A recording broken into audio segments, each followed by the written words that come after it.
Well, a very good afternoon, everybody. On a Friday, welcome to Whilton Mill for Event 8 of the Wera Tools Motorsport UK British Kart Championships. Very good to be with you for the start of races for round 4 for our Rotax categories in this 2025 season, and the Tillotson T4 O-Plate here this weekend.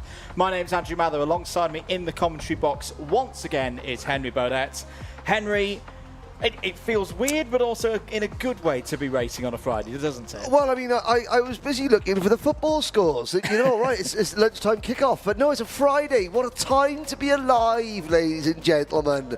British wagons on a Friday at Whilton Mill. 1,200 metres of the toughest, the most abrasive, the most physically demanding corners in British karting. Complete with the second year that we've been using the new boot section. Cloudy today, although it's a relatively bright and blue sky. I don't think we're going to have any nastiness or anything like that. Ignore that. That's 6 o'clock. That's wrong. Nah, we'll be we'll be fine. We'll be absolutely fine. We'll be knees deep in a paddock show by then. But this is the penultimate round, the penultimate weekend for the Rotax classes. But of course, it's not just us, is it? As ever, there's a third wheel to our merry, merry band of speakers here. And of course, that is Nicole Sutherland, isn't it? Yes. Hello. Hello, Henry Baudet. Good to have you back. You weren't out at Kimbolton, but nice to have you here at Whilton Mill. And Henry has kicked me out of the commentary box because this weekend I'll be down in the pit lane, I'll be down in Parc Fermé, catching up with those drivers, making sure that we really get into it with what's been going out on the track for them. So far this weekend, what's been going out is a few adverse weather conditions. We've had wet and dry throughout testing, but it looks like for the first rotation of heats today, we're going to have a dry circuit out there.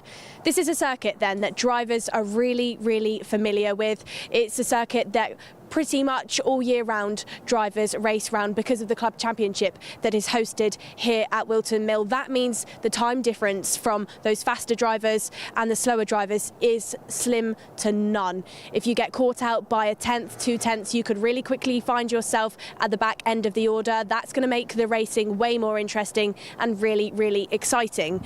Qualifying results in pretty much every class was around about who you'd expect to see at the front, but watch those mid-pack sections because you've seen some drivers really jump up the order, really improve their performances compared to Larkle. Joel Dixon-Cohen is one of those in the junior category, maybe a little bit out of position compared to what we've seen from him in qualifying earlier in the year, but is P2 in groups. So really watch out for some names who have stepped it up a gear then in this penultimate round of the year.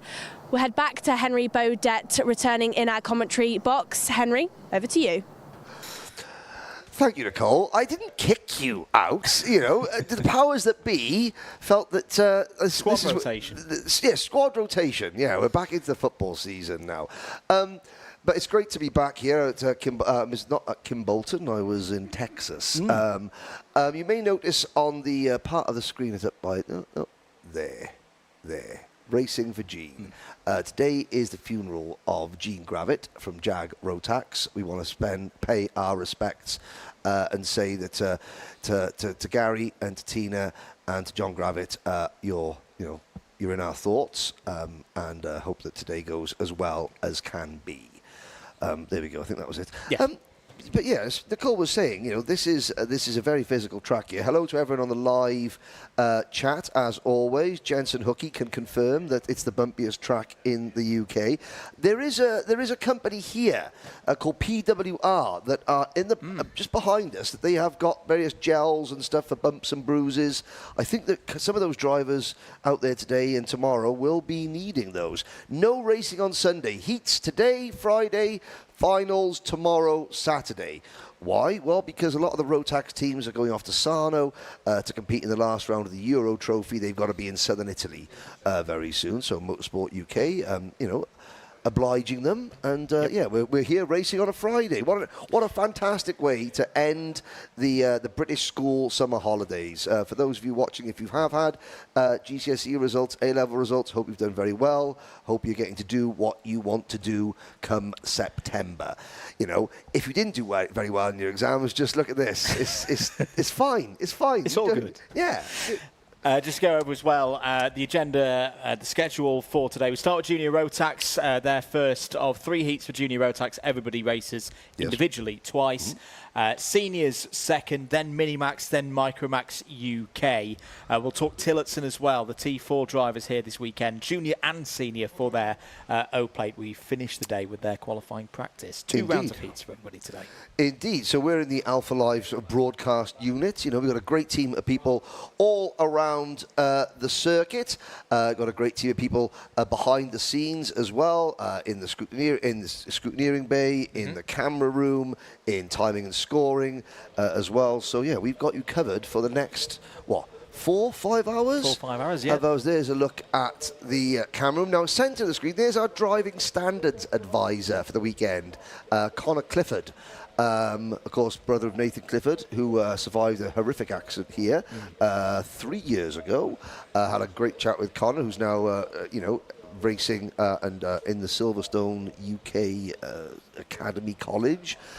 Nathan is doing well. Nathan has just got into Loughborough University, which I'm really pleased to say. But, of course, they'll be looking over all the incidents on track as well. We have got the first Junior Rotax heat. Now, there's 42 drivers in Junior Rotax. There is a look at the grid. Lining up, you can see in the foreground there the Wera Tools. Well, here we are, the Wera Tools Championship, and Kian Bernard on the outside of the front row of the grid. Alongside, I would say, well, he's the #1 ranked Junior Rotax driver in the world this year, because not only did he win the Rotax Grand Finals last year, but he's back to defend that title, and he is, name a better Junior Rotax driver anywhere in the world this year than Jacob Ashcroft. There he is, just settling himself down. Good performance from Jensen Chalk as well for MLC Motorsport. But we're going to go through the starting lineup very, very shortly because, Andrew Mather, it's time to go racing. Oh, yeah.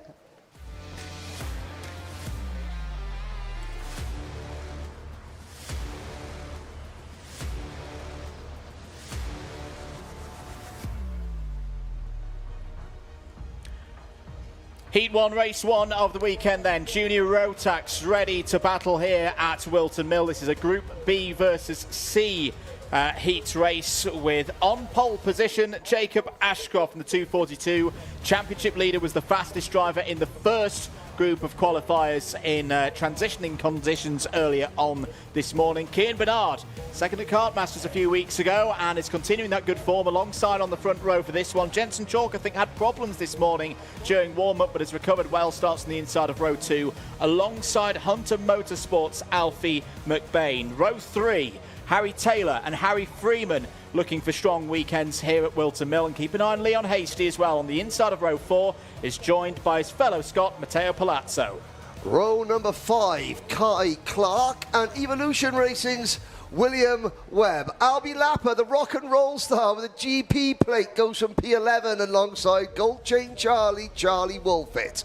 On row number 13, we've got the tiniest kart of Scotland's Ellis Bell, alongside his Coles Racing teammate Ewan House.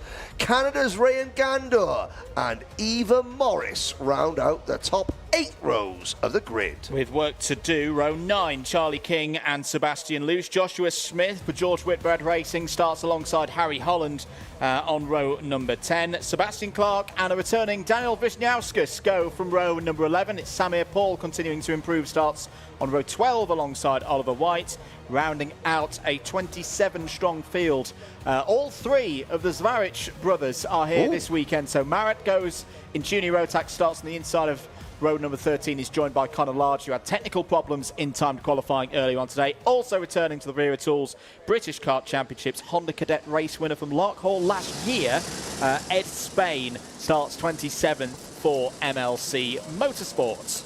A couple of things that we noticed. We've got an onboard camera with Scotland's Leon Hasty for the Craft Motorsport team. There is Christmas corner. Harry Holland. I noticed that Harry is now signed with the Zip Factory team. He's been a privateer in the championship for some time, but now he has his talent has been recognised and he's part of the Zip Factory team.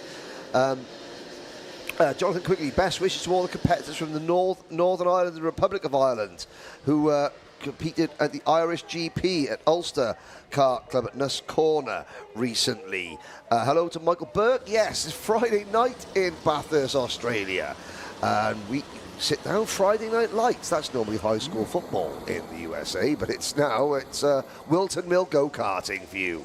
Here we go then, race number 1, Junior Rotax. Andrew Mather. Let's see if we get a good, clean start this time around. 10 minutes plus 1 lap then for all of these heats today. We are green and racing at the first time of asking. Good start for Jacob Ashcroft from the inside of row number 1. Jensen Chalk immediately up to P2. It's a difficult place to start.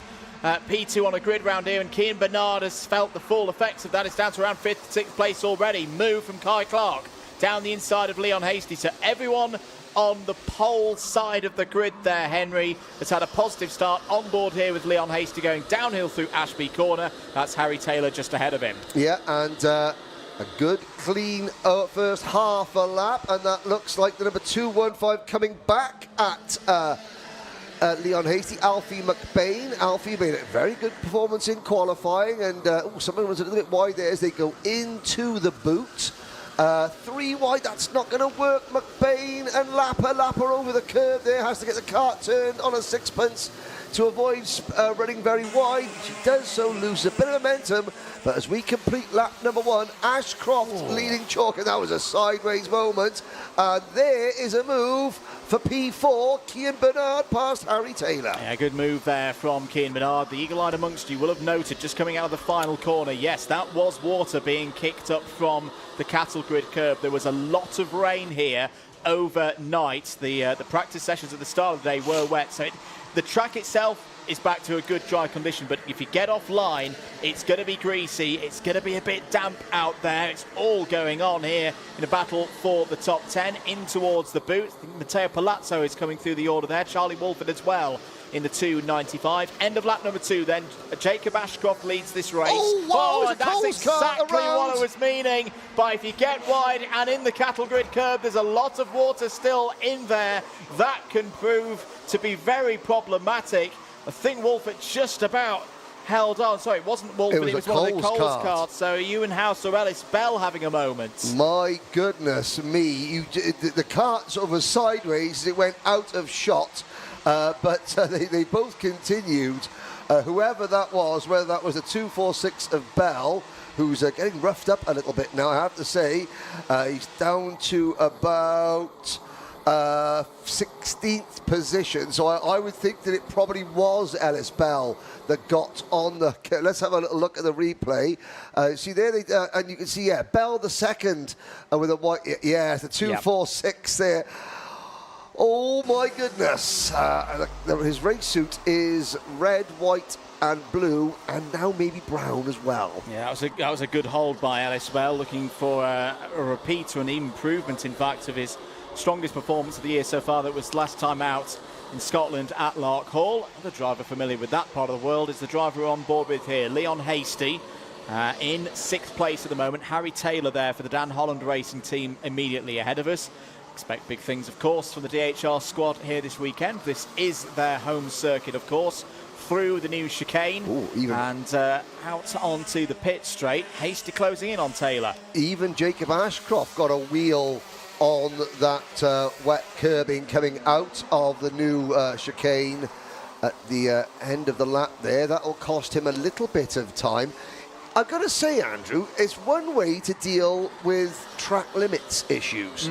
Just make sure that there's a river on either side of the actual racing surface, and you'll soon solve the problem, won't you? It's interesting how there's still standing water in those curbs, but not at the curbs at the outside of Oblivion, which all the drivers are using with extreme prejudice. But those drivers, yeah, you do have to be somewhat careful, because the last thing you want to do is get spun around. And there's Jensen Chalk now working on Kai Clark for second, Bernard there in fourth. Then it's our camera car, Hasty, followed by Taylor. Side by side a little bit further back, that's Harry Freeman passing Alfie McBain for 8th position. Ewan House runs in 10th position, and there that's the George Whitbread. Yeah, and hoping for good things for the George Whitbread racing team here this weekend, Henry. Joshua Smith in with them as well. Finley Jones is a driver to look out for. There's been some good results for the team in pink and white so far this weekend. Let's get down to a pit report from Nicole Sutherland. Well then, boys, I know that I wasn't there, but both of you were at Kart Masters, where Kian Bernard had a really, really strong weekend. I don't know if you would agree with me, but I'd actually say within this point of the season, he really looks like he's starting to get it right, and he really looks like he's coming into his own within Junior Rotax. Do you think maybe you could tell us about why that could be for Kian? Time. I think time more than anything for Kian Bernard. Time and talent. We see this often from drivers in their first year of Junior Rotax. I always say 6 months. Give them 6 months to get used to the extra power, get used to the extra size of the chassis and the wheelbase as well versus a mini kart. And it happens to the best of drivers. Kian Bernard has definitely broken through that phase, though. I think that run, whilst he was disappointed a few weeks ago at Kart Masters, Henry, to miss out on the GP plate, it was a very impressive performance on his way to second. But think of it like this, and Nicole, she raised a very good point, and yeah, he probably is one of the strongest drivers, but him and Ashcroft, maybe one or two others at this point of the season. But you think, so Honda Cadet, MicroMax, then got the FIA Academy drive, so he's driving a different type of kart. Then as jumps in, now was he doing Junior X30 as well? He did, yeah, double duty. He was doing double duty a couple of weeks ago. This is now the first time, really, he's had a season to settle in to the same equipment. He's jumped from class to class to class to class to class, and now, again, give him another year in this class. And you're looking at a potential champion both on these shores and overseas. And Leon Hastie's there going, aye, but what about me? The British Open champion, passing Kian Bernard. And of course, there goes the Harry Taylor number 253 kart as well. So Bernard loses 2 places just as we're extolling his virtues. Is that the curse, the commentator already? That's the first one of the weekend. Sorry, Kian. Bit of news for Marat Zvaric, plus 5 second in-race time penalty. Zvaric currently circulating in 25th place on the road. I think there's been one for the 278 as well, which of course is going to be Harry Freeman. So Harry Freeman currently in 8th place. He's going to be dropping down the order as things stand. Now, as you can see overhead, the skies are bright. There's certainly no rain forecast. Of course, that water, that standing water on the curbs at the outside of the final corner, it's not going to stay there forever. No. It will dissipate. Who's going to be the first person to try and use that line when they think it is, bone dry? Because drivers do use those curbs. It does help with the lap times. But of course, nobody wants to be the guinea pig. I think it's dry. Oh, no, it's not, and I've spun. Yeah, and it's not, as I say, with some of the hot weather that we've had in the UK recently, it definitely feels like autumn is upon us. Only 15 degrees air temperature here today, so the heat from the sun's not going to evaporate that water away. I almost considered not wearing shorts. Almost. 2 minutes of this race to go then. Jacob Ashcroft looking very comfortable at the moment. Had a bit of pressure in the early stages of this race. Has consolidated this lead at over 2.5 seconds now. Kai Clark in the top 5 in the championship standings heading into this weekend. 3rd, in fact. Very much looking at trying to take 2nd place back from Albi Lapa. Remember, it's 2-point scoring stages for this weekend. So the first of them will be after the culmination of the Super Heats tomorrow. That'll all take into account the results from today and those first set of races on Saturday morning. And then for the final, it's standalone race, championship points for that one. Every single moment you'll be able to watch here on your Alpha Live, Karting UK and Motorsport UK TV platforms. 1 minute and 10 to go Henry. Got to say, this is a good drive from Kai Clark. Up 7 places in this race. Has made some good early progress. Same for Joshua Smith, up 8 spots. Is one of the wild cards here this weekend. Hence, his race number starts with a 6.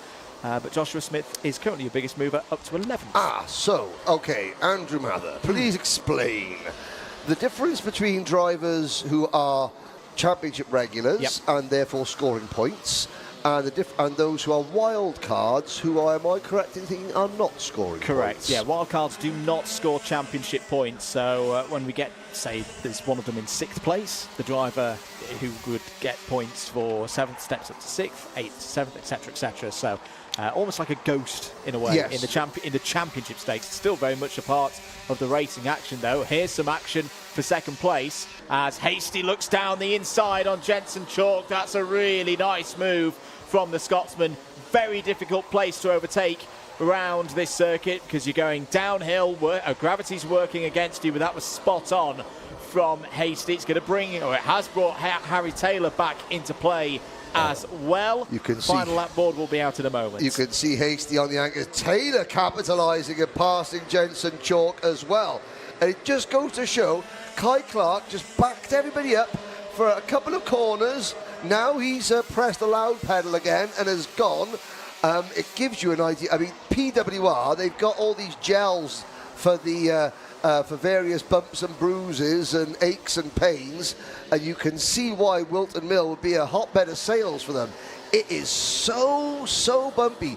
The great thing is about having all these low camera shots that Alpha Live bringing you this weekend is that you can see how hard the drivers, well, how hard they're working, but how hard they're being chucked about in their seats. Curb, Jacob Ashcroft cruising home.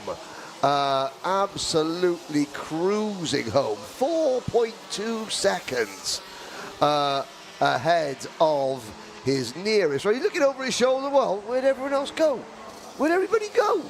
Kai Clark 2nd, Leon Hasty 3rd, Harry Taylor, Jensen Chalk, Cian Bernard 6th ahead of the GP plate of Albie Lapper, Harry Freeman, Charlie Wolfett, and Joshua Smith does crack the top 10. A top 10 separated by 11 seconds, which is a lot. It is indeed. So there is your provisional results. Ashcroft continues the strong form, at least by my calculations, can't win the championship here this weekend, but can put himself very much in a position to look to wrap things up in the early stages of what is a double header at PF International in 3 weekends' time. To bring the Rotax competitions to a close in 2025. Now, an area that fills drivers with trepidation, Henry. It's the return of the iPad of Doom. There is our official. There is our, let's have a look. There's, thumbs up there. Jensen, you're all right. Albie, you're okay. Dave Hillary. So far, the iPad of Doom. I mean, that was quite a sedate race. So I'm not surprised the iPad of Doom hasn't had too much of a workout yet. Thumbs up. The driver's just waiting for that thumbs up. So far, so good. Could this be a junior Rotax race? With no nose cones? It couldn't be. Well, this is the most intriguing we've ever seen. I don't think I've ever seen a junior Rotax race. We've got a great highlights package coming up very shortly. Who's going to let us down here? But a junior Rotax race in the British Karting Championship with 0 nose cone penalties. This could be a historic moment, ladies and gentlemen. This could be. Well, there's more on a Friday if this is the case. There's 3 to go. 3 drivers to go. Come on, drivers. Come on, drivers. 2 to go. Samir Paul, this is all on you. Oh, no. I don't believe Samir it. Paul has got a front fairing. We nearly had a bit of history. Let's watch the highlights from that first race of the day. I'm sorry, Samir. 2nd commentary curse of the day. Right, what happened in that one besides what we've just seen there? Very good start for Ashcroft. Very good start for everybody, Henry, on the inside column. It really was where you wanted to be for the start of that race. Yeah, Cian Bernard making good early progress, and I think this is Josh Smith in the George Whitberg racing kart also moving up very quickly in the early stages.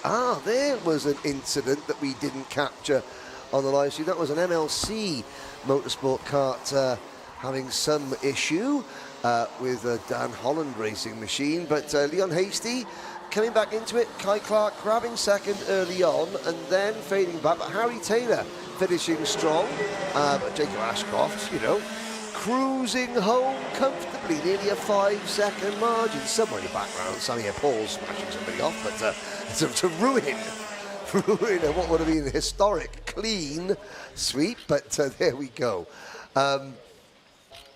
Yeah, great job, Jacob Ashcroft. We have got senior Rotax up next. That's going to be in a few short moments. A very, very busy qualifying sessions this morning for senior Rotax. Sorry, yeah. Oh yeah, it was this morning. It was this morning, just before this, before the lunch break. 31 drivers in total, and the conditions were continuing to it's getting dry and dry all the time. So it is a little bit of a jumbled up grid in places for the senior Rotax field. In terms of championship heading into this weekend, Lewis Gilbert is of course your championship leader, 374 points ahead of Harry Bartle, Matthew Higgins third. But before we get on to the seniors, let's head down to Nicole Sutherland, who's got our race winner in junior Rotax. Down in Parc Fermé then with Jacob Ashcroft, a taller Jacob Ashcroft from when I last saw you, because you've grown again. Jacob, out there, that was quite a nice little drive. Yeah, I pushed at the start to get a gap, and then towards the end I sort of eased off a little bit. Don't really want to kill the tyre because the long races just need to save the tyre for the final. And before you actually went out, I could hear you talking to TM Russ Carter about what the track was like, those track conditions. You were questioning, were there any spots that were a bit damp, but can you tell us about what it was like out there on the circuit? The track's now bone dry, just atop of Christmas. There's a bit of mud still from the wet sessions this morning, but I think it's just gone into the tarmac now, so you don't really, when you drive over it, doesn't feel anything. And Jacob, we've put some stuff out over social media about how strong you've been so far in this championship. In your own opinion, and maybe from what your dad could tell you as well, why have you been so much stronger in this later stage of the championship? I'm not too sure. I've just been very consistent in all the races. Just been putting in the best laps I can to build gaps, and if there's a battle, then I've been getting stuck in and I've been doing my best job. Well, we'll see what your best job can do later on in the heats. Let's head back up then, but not before this.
Let's switch our attention then to senior Rotax for the first time in a racing capacity here this weekend. 31 drivers on the grid for their first of two heats here today. Matthew Higgins on pole position is joined by Archie Walker. That is your front row. Matty Hindley, another positive qualifying as well. Starts on row 2 alongside Macaulay Bishop. Big weekend for Macaulay Bishop if he's going to keep his title bid alive. Row 3, Cian Geraghty and Jack Lilly in an all-strawberry racing affair. Then Ewan Charman and Finley Jones on row 4. Jack West and William Pemble go from row number 5. Kai Hunter and Harry Bartle on row 6. Lewis Gilbert and William Antrobus on row 7. Charlie Cox and Hugh Moulton on row number 8. It's Lewis Goff and Joshua Graham next up on row number 9. Tough qualifying for Goff. Tyler Harrison, Pearson Bullock Carter complete the top 20 in this one. Harrison Crowther and Kai Veach row 11. Freddie Ingram and Ty Measure on row 12. Then it's Jack Baker and DeJean Bennett, Mark Zvaric and Luke Bates, followed by Miles Roby, Mikey Walker, walking along, singing a song, walking in a Mikey Wonderland, Jack Gillingham. Rounds out the field. Here we go. Lights are not out, which is just about well enough, because I was going to say a big hello to Danny and Eddie from the Fast F1 podcast from Wisconsin. I was in Wisconsin at Road America earlier this year. Lovely part of the United States, and yeah, I was introduced to cheese curds. Now, I'm a Detroit Lions fan. Yes. So anything in Wisconsin, Green Bay Packers and all that. Ooh, yeah. However, cheese curds, yes please. Yes please. And they got some very nice adult beverages as well. And Road America, Elkhart Lake, Wisconsin is real good old racers country. You know, every single house you pass has got like a lean-to garage with a little trailer and a dirt modified car in there or something like that. Brilliant stuff. So this will be 10 minutes plus 1 lap once again for the senior Rotax drivers. We've got a little view on board with William Pemble, who's carrying our onboard camera for this race. Starts on the outside of row number 5. Might be a bit of a tough place to start in the early stages of this one. Keep an eye on the driver immediately ahead of him as well. Finley Jones has looked very quick so far this weekend for GWR. We are racing in senior Rotax. Good start for Higgins. Good start for Hingley as well as they ramp up towards Christmas corner for the first time. Higgins checks over his shoulder. No need to defend. It's that Cian Geraghty throwing it in there. Trying to go round the outside through Christmas corner. Looking pretty clean, looking pretty boisterous down towards Ashby. I said clean, and sure enough, Kai Hunter, who needs a big weekend here at Whilton Mill, threw it down the inside for what looked to be about 7th place. Well, of course, Kai Hunter and Macaulay Bit. Oh, there's the 614. That's Timer here, having a spin. The sort of the half American, half Bahraini driver, and Kai Veach out of the race as well. The KR Sportman has retired on the opening lap, but Higgins is setting off. It's like the junior Rotax title fight in 2020 all over again. Higgins versus Hingley, an all Welsh affair at the front. As I say that, though, Archie Walker ruins the symmetry by passing Hingley to go into P2. There's Macaulay Bishop. Bishop and Hunter tied on 15 final wins apiece, at the very top of the rankings overall in the modern era. Who Kai Hunter has held either the lead or the joint lead for the most wins in the British Championship since 2019, when he took 8 wins in a single season. It's been nearly, 6 years since anybody else can claim to have won more finals in the British Championship than Kai Hunter. This weekend could be the weekend that Hunter is finally dethroned. Unless, of course, the British Open champion gets his finger out and moves up the order. We had a good run here last year. Saw some moves there. I think Harry Bartle, who had a tough qualifying earlier on today, trying to force his way back up the order, is in the title picture, 2nd place in the standings at the start of this weekend. How's our championship leader getting on? Lewis Gilbert up 4 spots at the moment as the Scottish driver for Kraft up into the top 10. You can see Bishop. water being kicked up by Macaulay Bishop. Had to control things on the exit of paddock corner there. Cian Geraghty is your fastest driver on circuit at the moment. Is he going to make a move here for 3rd place? Yes, he is. Down the inside. Cian Geraghty, who knows this place very, very well. I remember watching Cian back in his cadet days during kart club meetings many years ago. A lot of the drivers get into a rhythm around this place. You really have to bring your A game to Whilton Mill to get a big result. That's a dive and a half from Hingley. Bishop took advantage of it as well. That took Geraghty by surprise. Ewan Charman is now up into the top 5. Charman, who was on the podium here last year when we brought the 2024 Rotax calendar for the Wera Tools British Kart Championships to a close. Plenty going on out there. Harry Bartle now the fastest driver out on circuit. But once again, we'll pass down to Nicole Sutherland, who has info. Two early race retirements then. The first for the 337, which I actually can't see any visible damage on the kart, but for the 332 Walker 4 Jacks, it's a completely flat rear puncture in the tyre. That's not good news for Mikey Walker at all. He's not walking along singing a song. He's sort of like dragging a flat tyre along, singing a very sad song in a Walker Wonderland is Mikey Walker. Good move early on. Now, you noticed that you spoke about Bishop putting a wheel on the curb there that got a little wet. But, and there's a half spin. Somebody else does the same thing as well. Just the top of our shot there. I couldn't quite see who that was. But I did notice that it took very little time for the water to dissipate. Yeah. By the time the Macaulay got to the start-finish line, the tyre was no longer wet, which is a good sign because it's not affecting them going into turn number 1. There's Lewis Gilbert. Now, of course, at what point? It's a bit too early. With still a double-header weekend at PF International and the rest of the weekend to go here. To start thinking points as opposed to, race, just going for the race wins. Oh, look at that. Just love that shot there. As Hingley holding off Ewan Charman. And Ewan Charman in the number 9 Hunter Motorsport kart. There goes Charman passing the young driver from Abergele in North Wales. And Lewis Gilbert now passing Kai Hunter. The Hunter Motorsport team and Sam Pollitt Racing have both announced forays into the United Arab Emirates for the upcoming UAE Rotax Challenge. Hunter Motorsport in association with KAA and Sam Pollitt Racing is a standalone in the Rotax classes. There's Pearson Bullock Carter. Passing our onboard camera there. William Pemble dropping to 20th. Bullock Carter up to P19. And we'll see Kai Hunter racing out in the Middle East as well as the UK. It's been a tough race this for William Pemble, as you say. There's another one of the strawberries on the move in a positive manner. That's Bartle through past Kai Hunter.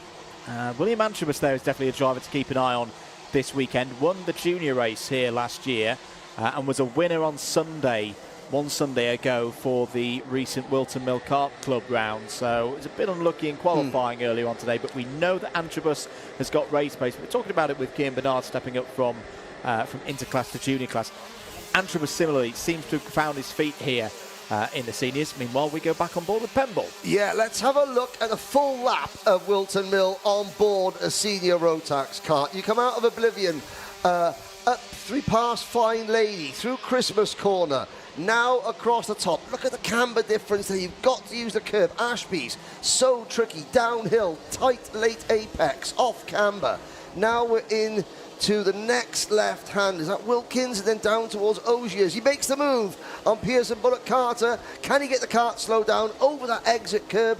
You could see the difference in tarmac there. Look at the abrasiveness of the track surface there. And now you go into the difference in tarmac as you come out of the boot across the line. That is 46.31 seconds worth of senior Rotax action. And even though he made the move and had a good lap, Pearson Bullock Carter goes straight back at him. Yep, and so we've got the move done there for 18th place. There was the 395 of Luke Bate, another one of the runners for Jack's Motorsports, trying to battle his way back up into the top 20. Here's your race leader, Matthew Higgins. Archie Walker there in second place. Looking pretty calm at the moment. And a bit of update once again from Nicole Sutherland. Right then, boys, I'm just stood down here looking at the times between Higgins and Walker. They keep changing amongst themselves of who has those quicker laps. Previous lap, it was Walker that was quicker. Now Higgins has picked the pace up once more, but I think Archie could have the time within this one, actually, to maybe close that gap. Yeah, he's definitely got the time in his hands to close in on Matthew Higgins. I think the question is, though, how much effort is it going to take? How much tyre is it going to take for Archie Walker to close in. Matthew Higgins, so much experience in his karting and racing career. We'll have a game plan, I'm sure, of how to deal with the next 90 seconds plus one lap. Should mention as well, congratulations to Archie's mum and dad, Darren and Joe, the recent recipients of the Wera Tools Excellence Award. Mum and dad team both working on the spanners for that one. Yeah, that's excellent. Normally, Mum is always around the cart, either telling Dad what to do or doing it herself when Dad doesn't do it right. So maybe Mum deserving the trophy more. We'll see. A team effort. It's a family effort. Out there. Well, that's Kai Veach from earlier on in the race, of course, in the 375. Oh, Gilbert having a moment. That's not what you want as championship leader. Gets back onto circuit, but that'll have felt a little bit rough. Going over the grass out of Ozier's corner. Big chunk of curb taken by Cian Geraghty as well. 40 seconds to go in this one. Gap for Higgins going out again. I think he's in full control here. Bit of tyre preservation for later on in the day. Remember, his drivers race again later on in the afternoon for their second heat. Everybody guaranteed a spot in the final tomorrow, but they don't want to be having to do too much work when we get to Saturday final day. Swap there between the Strawberry Racing drivers. Bartle now ahead of Geraghty, Henry for 6th place. Out of Ozier's. Oh, Hingley there. He has a fair play to Matty Hingley. That's a brave move on the outside coming out of Ozier. I mean, is that a slim shade? It must be. It is a slim shady, I suppose. Yeah, you don't expect an outside line move there. And all credit to you and Charman for giving him racing room, because that could have got expensive. And it has invited Harry Bartle in, and now Hingley defending across the top there. That corner, the original iteration, used to be called Zulu. Yeah. And I, used to go down the centre of the circuit there. This is the extended, the new extension. Relatively new, it's about 15 years old. Shows how long I've been racing here. Opened in 1999, this circuit, I believe. And I won a race here in the 2000. I've still got the T-shirt. Doesn't fit anymore, shrunk in the wash, obviously. Frame it. Yeah. But Higgins on the final lap, half a second. So Walker does claw back a couple of tenths, but this is the battle. This is 4th place on back. And everyone's sort of being a little bit defensive going into Christmas corner there. Oh, as I say that, the number 8, is that, no, the old plate of Kai Hunter. Almost looked like he got his nose cone just caught a little bit on the rear bumper of Jack Lilly's car. A little bit of smoke appearing, but survives. And, well, a couple of corners from home. This is Higgins for the taking. Absolutely is. Matthew Higgins approaches the final couple of corners over the line and takes the maximum intermediate score from this first round of heats. A very professional job for Dan Holland Racing. Archie Walker P2 from 2nd place on the grid. Sounds easy enough, but especially in the early stages, that race start was key for Walker to keep himself in play. Macaulay Bitcher, I think, will be content with 3rd place there. A 1-3 for DHR. Doesn't put him on the back foot. He'll go for a bit more attack, I'm sure, when we get to the 2nd round of heats later on this afternoon.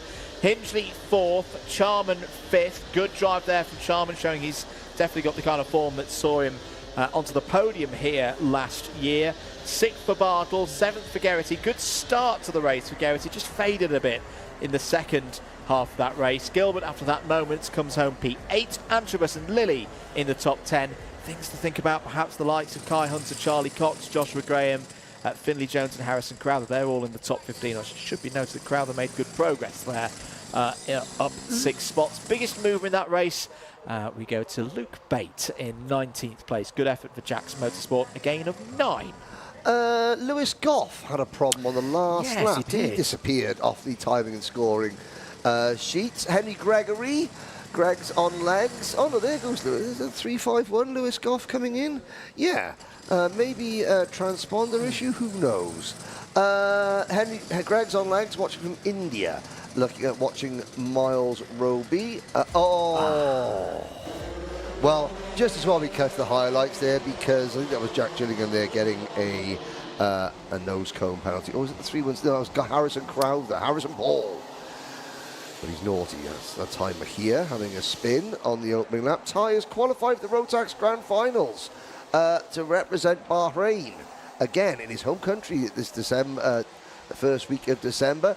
Matty Hingley, though, you know, he was either overtaking or being passed. It was not a calm race for Hingley. Great onboard footage from William Pemble, even though Pemble had one of the races he probably wants to forget, eventually finishing 19th after starting 10th. There was Lewis Gilbert getting some serious airtime, and that was Matty Hingley going around the outside, coming out of Osiers. I just note something is that it wasn't the biggest mover, but Harry Bartle's gain of 6 and some of the drivers that he overtook there, I think it's a good start to things in terms of racing. And yeah, it didn't have the kind of qualifying it wanted, but the pace over 15 laps in that one is definitely the case. Lots to think about for Kai Veach there. He was out on lap 1, one of 3 retirements in that race, with Jack Baker also lap 1 and Mikey Walker lap 2. And because you've got some mechanic there, Aidan Neat, again, former winner in the British Kart Championship in the IAMI cadet class, and of course the son of British touring car driver Andy Neat, heading back to the pit lane. Yeah, a real shame for Veach. I'd say that the one solace there is with 31. Everyone does go through to the final on Sunday, but Veach looking to get back to on Saturday. Oh, there we go. Can I just say, 1-0. ladies and gentlemen, yeah, that's 1-0. I would have guaranteed that I would have said that first. Nicole Sutherland, though, is with Archie Walker. And Nicole, we need to answer a very serious question. You know, who deserves the Wera tools more, mum or dad? You know, that's what we need to know. Thanks, then, boys. Archie Walker, second in that race, and a second to last event for you as well. Can you tell us about that? Yeah, second to last race. Just got a lot of stuff going on with life now, so I have to slow down a bit. But I have no doubts I'll probably end up at a kart track some point next year. I probably won't be able to stay away. So I know you've been in the sport, your dad was saying, 10 years. You know, you started in Honda Cadet, you've worked all your way up to seniors. I don't think anybody ever leaves and never comes back. But before you hit that point, you know, do you actually think that the performance for yourself is going to ramp up because you've maybe got nothing to really lose at this stage? I think I'm the most motivated I've ever been in a kart. Like, before this event, I was trying to drop loads of weight. Like, I've never done that before. I was just, I feel like I owe it to myself, like, these last 10 years to work hard for these last 2 races and see what we can achieve and do justice for the team as well. Well, we'll see where it gets you then at this weekend and for the remainder of today. Archie, like we said, ladies and gentlemen, second to last event for Archie Walker. We'll head back up then to hear from some of our championship partners before our next race.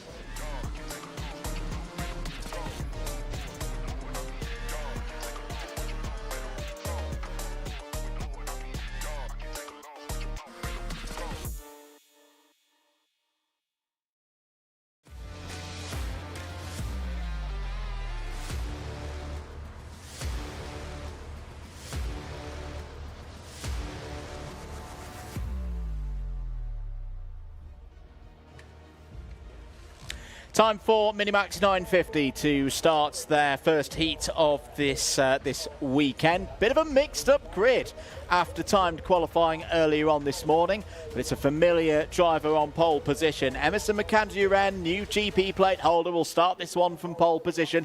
Aidan Hammond absolutely got things right in TQ, starts P2. Lucian Smith and Nelson Taylor go from the second row of the grid. It's Riley Morrow and Maximilian Eberhardt on row 3. Sebastian Behrman and Ryan White looking for a good weekend start on row 4. Achille Giannone was another driver who went early in qualifying, got his times in, starts on row 5 alongside Alfie Ward. Otis Cleary and Tom Reed start on row 6. Alfie Mayer, championship leader in the mid-pack, starts on row 7 alongside Jensen Walker. It's James Roots and Max Jolly next up on row 8. Harry Radcliffe and Austin Oman go from row 9. George Quinlan and Soren Gallagher start inside the top 20 there on row 10. Row 11 Christian Sanguinetti from Canada and Elijah West. Noah Hammond and Jack Fulbrook-Harmer go from row 12.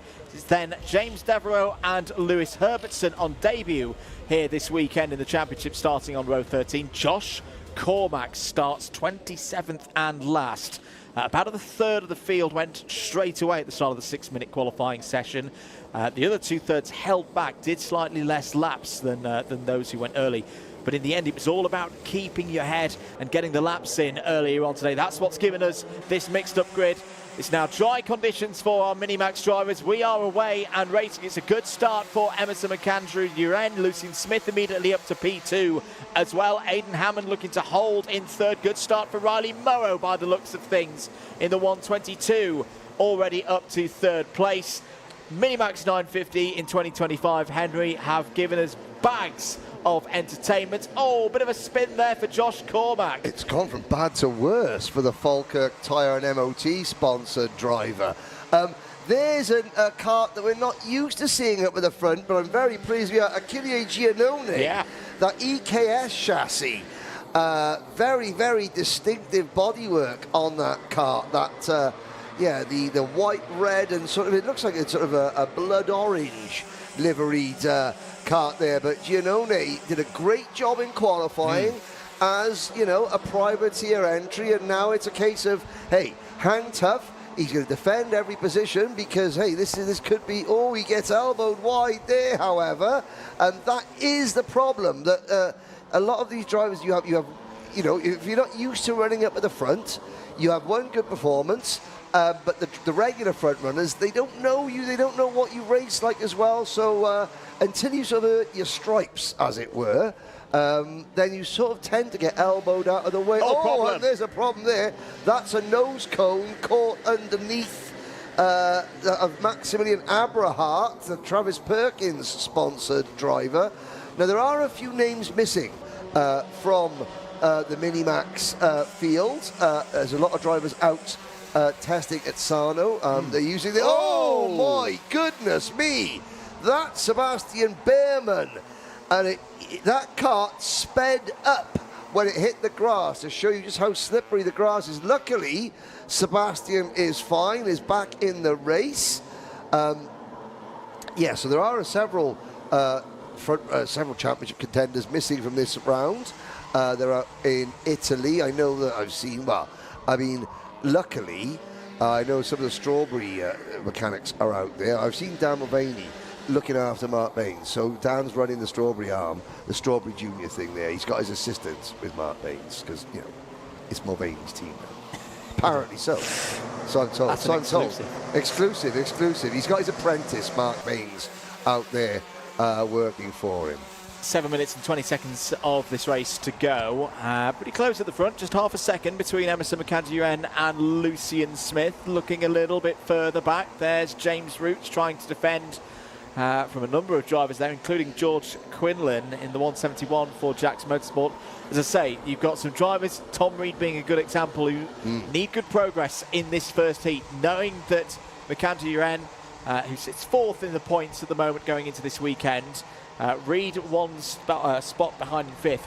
They've got to make early progress, get some good scores on the board, not give themselves too much work to do in the second round of heats later on today.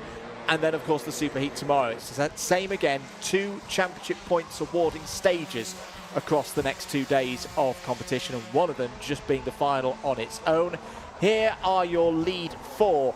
Really good to see, Henry, for Aidan Hammond. You've mentioned Achille Giannone as one of the really good surprises from qualifying. Aidan Hammond, the other one. And Hammond's holding himself up there in 4th place. This is the kind of bedrock that you can give for a driver that could give Hammond a chance of a first top 10 of the season so far. Oh, absolutely. I mean, yeah, we talk about the impressiveness of Achille Giannone. He wasn't even the leading privateer. It was this man, number 150, with a plain white crash helmet, all black race. Is that an Alpine Stars race suit? I can see that. No, no, other brands. Anyway. They do a good range of race suits, though, Alpine Stars, I've got to say, just out of curiosity. And 5 3/4 minutes of this race to go. Riley Morrow right there in 3rd place. The walking talking highlight reel from Kartmasters a few weeks ago. Yes. Oh, Giannone Well, down the inside of Jenson Walker. And do you know what? That's how you earn your stripes. Yep. That's how you might get a warning flag, you might have a little trip to see the stewards, but that is how you earn your stripes. Racing up at the front, you gotta show, hey, you cannot bully me, I will go back in. You either work with me like you work with all the rest of the front runners, or I'm gonna send one. And that is how you do it. There goes Giannone there, past the global, is it the global karting machine of James Roots? The Roots has not been on fire that much this year, but this is great news for Aidan Hammond. This is exactly what he needed. You know, he's lost 2 places. Okay, so Smith and Riley Murrow have got past him, but then he's been able to slot in. No! Oh, and that was George Quinlan in the 171, not quite going his way, or gets back onto the circuit at least, but that was a mighty close moment that well, I can't help but wince at when 2 karts get together on the run up to Christmas corner. Should mention as well with the Hammond family, they've got 2 drivers in this one. Younger brother Noah racing for the first time at this level here this weekend is currently doing a really good job. Another one of the privateers, up 1 position from where he started in 114, so 22nd place now at the moment for Noah Hammond. excellent. What better if you're a privateer fan? You just chuck both children in the same race, so you've got twice the stress. You know, as a privateer. So yeah, 1 family, 2 drivers. Another driver that we're talking, very impressed with, Nelson Taylor, running in P5 for Thule Motorsport. So pleased that Thule are on the ascendancy again. Haven't got, you know, a huge amount of drivers, but again, they've got a really good one in Nelson Taylor. There's Tom Reed, splitting the difference between Austin Oman and Ryan White as the number 10 car. Yeah, so Oman slips to 9th, White runs 7th, Reed is 8th. As we look down to the O plate of Max Jolly down in 13th position. Just to say, it's been some good progress. We talked earlier about those drivers who didn't have the best of results in timed qualifying, who you'd expect a bit further up the order. Austin Oman, I would argue, is the one who's made the most progress. Championship contenders coming back up through the order, plus 9 now for Austin Oman. It's not done yet if you can find a way through past Tom Reed and Ryan White once again. But no, I'm glad you've highlighted Nelson Taylor, because we've seen little glimpses of performance from Nelson Taylor, but he's maybe not had all of the best luck. He's looking for that breakthrough first top 10 in a final when we get to tomorrow. And again, a good couple of heats here today can really set him on his way. Jaden makes an interesting point that, the Hammond's kart, Aidan Hammond's kart, it looks very global karting-ish, the graphics kit. It says privateer on our sheets, so Rob Hanscom can discuss it with us later, but I mean, he's down as a privateer until we're told otherwise, even though the kart looks very global-ish, have to say. There is the number 183, Alfie Ward, holding off Nelson Taylor. Then it's Reed has now passed Ryan White. Further back down the order, Achille Giannone, 14th, so he's lost a couple of places. He's ahead of James Roots. Josh Cormack has had a spin and gained 11 places. The Balamori Bomber, Soren Gallagher, up to 17th position. Lewis Herbertson on his championship debut, up 8 places to 18th. And Canada's Christian Sanguinetti. This is a real tough test for Christian Sanguinetti. They don't get much tougher than this in the UK, Whilton Mill, have to say. He's to 19th, although to be fair, Christian's first appearance in the UK was at Warden Law, another track which is very, very difficult to find a setup at, just because the nature of the tarmac, the undulations. A lot of people say that Warden Law is very, very tricky to get a setup nailed on. 40 seconds of this race to go. Jensen Walker has just picked up a +5 second in race time penalty as Alfie Mayer, championship leader, has a go at Austin Owen there for 9th place. I've made a few predictions already. Some of them were reasonable in a TQ earlier on today. I'm going to make another one here. Okay. Just as we saw one of the SFRs there. Alfie Ward, P5 at the moment. In last week's Kart Club round was P4. Okay. Hasn't had a top 10 in a final in the British Championship so He's far due. this year. So He's due. I'm going to put it out there. Alfie Ward for best result of the year so far. I would say, yeah, possibly outside podium shout. Yeah. As well. I mean, we're talking about contenders. We haven't talked about Emerson McAndrew, who has waltzed away to a 3-second lead. Now, I mean, Dan Holland Racing, they have started the day pretty well. Pretty well. This I'd would be say their Jacob third. Ashcroft winning by nearly 5 seconds. Matthew Higgins winning by enough. And now Emerson McAndrew winning by 3 seconds. It's been a very, very positive start from the team in blue and yellow. Quite on the final lap just yet. This is the battle between Alfie Ward and Nelson Taylor. So as I say, I think this is two drivers here who, based on what I've seen over the last 24 hours or so, could be on for best results of the season so far, but still a long way to go in event 8 of this year's Wera Tools British Kart Championships. Final lap board is now out. Emerson McAndrew is your race leader by nearly 4 seconds. It's then this trio of Lucian Smith second, who had a good run here last year as well in MicroMax. Quite a few of the MicroMax drivers from 2024 stepping up, of course, but Lucian Smith had a role to play in that title decider not quite 12 months ago, but ultimately KR Sport taking the MicroMax title in the hands of Luke Millward. Lucian Smith has been holding position there just ahead of Riley Murrow and Aidan Hammond. Aidan Hammond now going on the attack for 3rd place, but here once again Emerson McAndrew looking to take the championship lead here this weekend. That is how you get started. Emerson McAndrew takes Heat 1 for MiniMax 950. Lucian Smith comes across the line P2. Riley Murrow holds on for 3rd ahead of Aidan Hammond, and a positive start as well for Alfie Ward. Up 5 places, finishes in the top 5. Watching the rest of the field come across the line. After his crash, Sebastian Behrman was able to finish the race in 22nd position, just in front of Noah Hammond, Elijah West. We saw George Quinlan have a spin, but he did also get back out, and Jack Fulbrook-Harmer completed the list of finishers. Only one retiree. We saw Maximilian Aberhart sadly come to grief in the Coles Racing number 1, 2, 3. I'm going to regret asking this question, but I believe that the whole thing with saying 6-7, is that brain rot? I don't know. I'm sure it's brain rot. I think saying 6-7 is brain rot. It's the skibbity of 2025. Oh, okay. Yeah, I believe. We're too old for that. Well, you gotta just do the. Now, it's not a global karting graphics kit, but it does look very similar, I have to say. But yeah, I think saying 6-7 is now brain rot. But not brain rot is the highlights. Here we go. A good start for Emerson McAndrew. And he gets into oblivion out of Fine Lady, and that is as far as everyone else.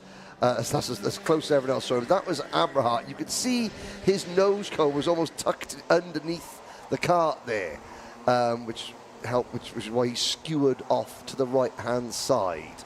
That was Achille Giannone earning his stripes, and that's George Quinlan realising that not every move at the Christmas corner works how you planned it. A bit of an eventful race for Jensen Walker. Picked up a +5 second penalty on his way. This was a good scrap between White, Reed and Owen, but no trouble for McAndrew lifting off where he landed, of course, at Kart Masters a few weeks ago. Wins by 4.2 seconds ahead of Lucian Smith. And the other good news as well, due to the TQ performance earlier on today, Emerson McAndrew will have a clean run potentially to pole position for the Super Heats tomorrow if he can repeat that performance from pole later on in the day.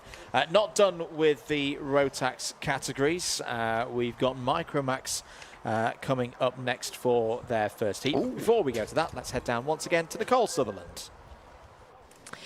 Emerson, there's not many things this year that you've actually not won. Are you going to save anything for anybody else? Not really. Obviously, I'm on quite a bit of a winning streak, so just continue that and hopefully we can win the British.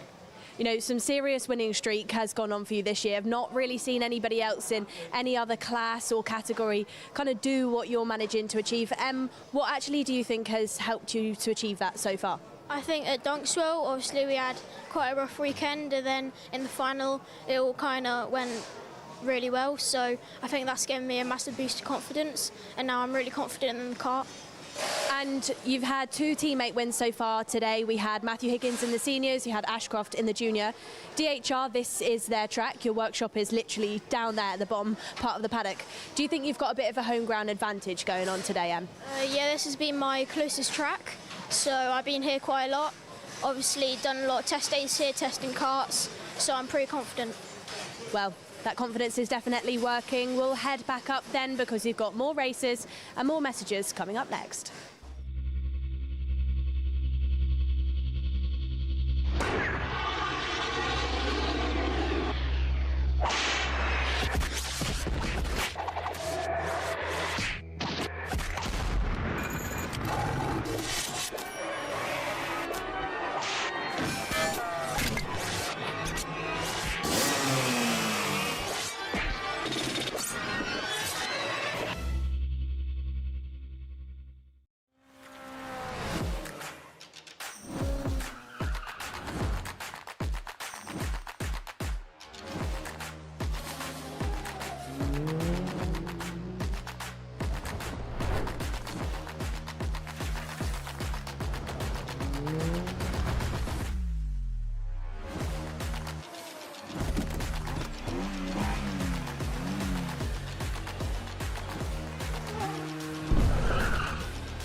Motorsport is naturally a fast-paced and dynamic environment. Dealing with a specialist insurance advisor helps to ensure that your specific needs are covered.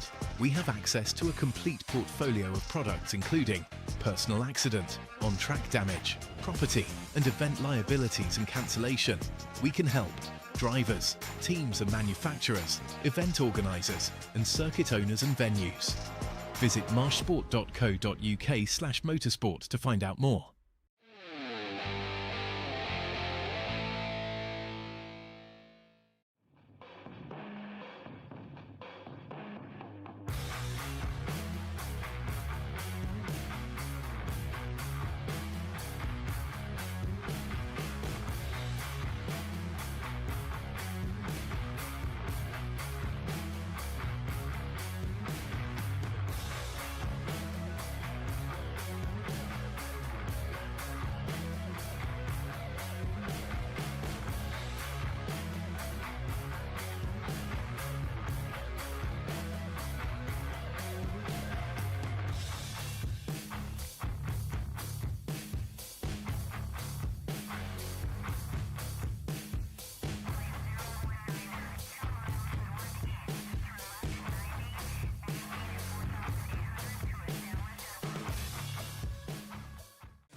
MicroMax UK ready to go then for their first of 2 heats here today on event 8 Friday for Whilton Mill. Good grid of drivers ready to go in this one. Charlie Page starts at the very front of the field, won in the club round here last Sunday, has Dimitar Uzanov for company alongside on the front row. Dean Singh Pahal and Chloe McGill go from row number 2. Benedictas Masiokas, championship leader, will start on the inside of row number 3 for this one. And Ted Hayward, great to see Ted there. 6th on the grid. Harris Barber and Darren Dimitrov start on row 4. Keep an eye on Dimitrov, could provide a bit of a surprise here this weekend. Alfie Garrett won the GP plate a few weeks ago at Kart Masters. He's on row 5 for this one, had some trouble in qualifying. He's joined by Oliver Woodall. Max Zavrich starts on row 6 alongside Arlo Gamble, who's continued to improve across the course of the season so far. Freddie Walker and Jensen Kelly go from row 7. Otto Amy and Sebastian Crawford go from row 8. Crawford on track, good times. Off track, DQ for non-compliance from the qualifying practice earlier on today, so hence why the Origin Motorsport number 16 starts from the back. The drivers on their formation lap then, ready to go for this heat race. 10 minutes plus 1 lap for our youngest drivers in the paddock here this weekend. Do we go green at the first time of asking? No. We'll go round again. Flashing amber light. Henry Baudet indicates an additional formation lap. Yes, I wanted to say one quick thing. Otto Amy, we're here. Otto came into the British Championship this year with Coles Racing. He ran as a privateer in previous years with the help of Tom Smith. And Tom and his brother Sam Smith used to run P1 Racing that ran Ash Hand in karting. They lost their father last week. So I want to say hello to Tom and to Sam, and hope that you're bearing up as well as possible. I know that Tom has had to take a step back from running Otto, obviously looking after his father, and but still, karting's #1 Middle England tweed-wearing estate agent is still following Otto very, very closely indeed. A smaller grid than usual in MicroMax. Dimitar Uzanov. Now, we spoke to Dimitar. He wants his name to be Dimmy. Dimmy. Yeah, Dimmy. Dimmy Uzanov. Dimmy Uzanov. He's got an Alpine Stars race suit. That's a good race suit, that is. Lights are out. We're off and racing, and it is pole sitter Charlie Page who takes the lead, leading the 16-strong MicroMax field up the hill towards Christmas Corner. Uzanov closes the door on the O-plate of Benedictus Masiokas, and a problem there for Otto Amy. So he's going to have to fight his way up from the back of the field. Look at Dian Pahal. Dian's mum won a set of Mojo tyres in a recent kart competitions live draw that I was part of, in which we gave away a brand new Tony Kart with a Rotax engine to a James Spencer. So if you're watching, James, you've got your brand new Tony Kart, Rotax Tony Kart package. Not bad for less than a £5. He won it 8.5 grand's worth of karting kit. And Dian Pahal's mum won a set of tyres, which she's very happy about. Indeed. Yes. I'm about to become the least popular gentleman in the paddock. Those clouds looked quite threatening. Just looking over the pit straight and back towards Daventry, and those don't look very happy either. Malevolent? Malevolent. I like that. Oh, malevolent. What, a better word than threatening or malevolent? What I will say though is we had literal pockets of rain hit around the circuit yesterday. Whilst we were doing the preview show, I was just looking over the back of it, and that's a great example of it there, where you can see there's a bit of rain just falling out in the distance. And a few times we lived a charmed life at the circuit yesterday. Were missed by the pockets of rain, not so much towards the end of the day. But yeah, we'll keep an eye on the skies across the course of the second round of heats this afternoon. 8 minutes of this one to go. Here's a move potentially for the race lead. Singh Pahal down the inside takes it away from Page, and Masiokas has got a new race lid there. Normally runs in his Ayrton Senna helmet lid. It's gone for a bit of the blue and black, akin to a George Russell almost at some points in his racing career. But anyway, Singh Pahal into the race lead. Masiokas back up to P2.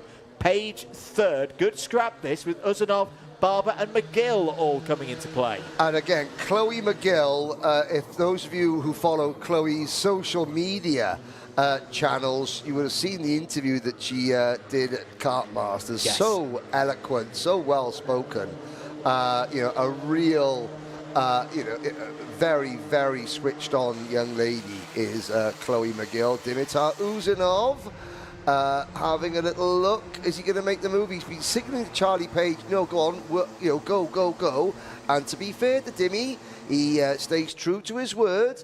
This is just another sign of the maturation of the drivers. And of course, we had some, there's Chloe McGill, just giving Harris Barber a little bit of a hurry up there. Alfie Garrett, who's, Auntie Kerry, and Auntie Kirsty are watching from work.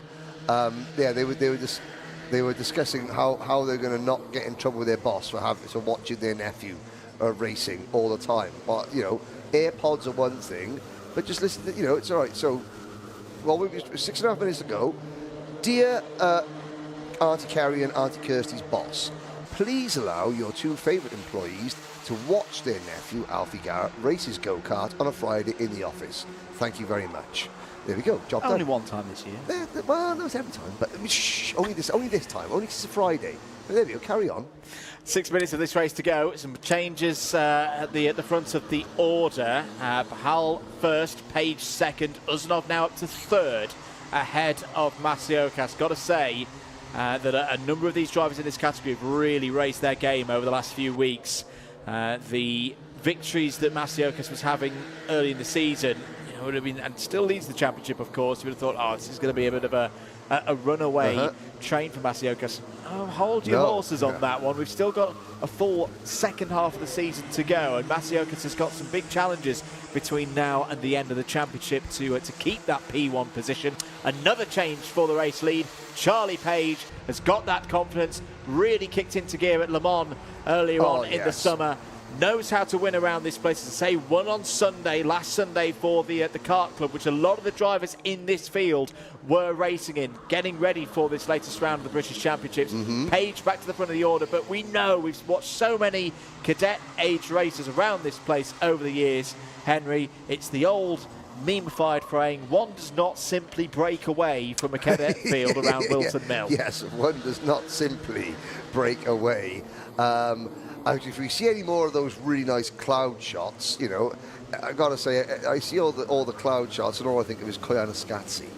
And if you know what that reference is in the chat, then put it in the chat. And you're a real film fan if you do. Up the hill, Dimitar Uzunov looking again, signalling to Benedictus Masiokas to keep pushing, don't defend, as we've had another change in the lead. So Dian Pahal and Charlie Page have managed to swap the lead 3 or 4 times now and still keep themselves at arm's length from the next group of drivers, which is impressive. Yeah, it's very impressive indeed. I tell you who else I'm impressed with at the moment. Ted Hayward has not raced so far this season in the Wera Tools British Kart Championship, so this is a 2025 season debut for young Ted. You wouldn't know it, the driver from London at the moment running in 8th place off the back of Barber, Garrett, McGill. These are all drivers that we've been talking about all the way through the course of the season so far. Also a little challenge for our camera operatives. Oh, go on then. Another new driver here this weekend, driver number 68, if I'm not mistaken, Jensen Kelly. Loves his Lego. That's all I'm going to say. It's one of my favourite race lids of the year so far. So a little challenge for our... that's a challenge for third place. Uzunov down the inside of Masiokas and has made it work as McGill trying to go around the outside of Alfie Garrett there. Chloe McGill with this newfound confidence in MicroMax up to P5.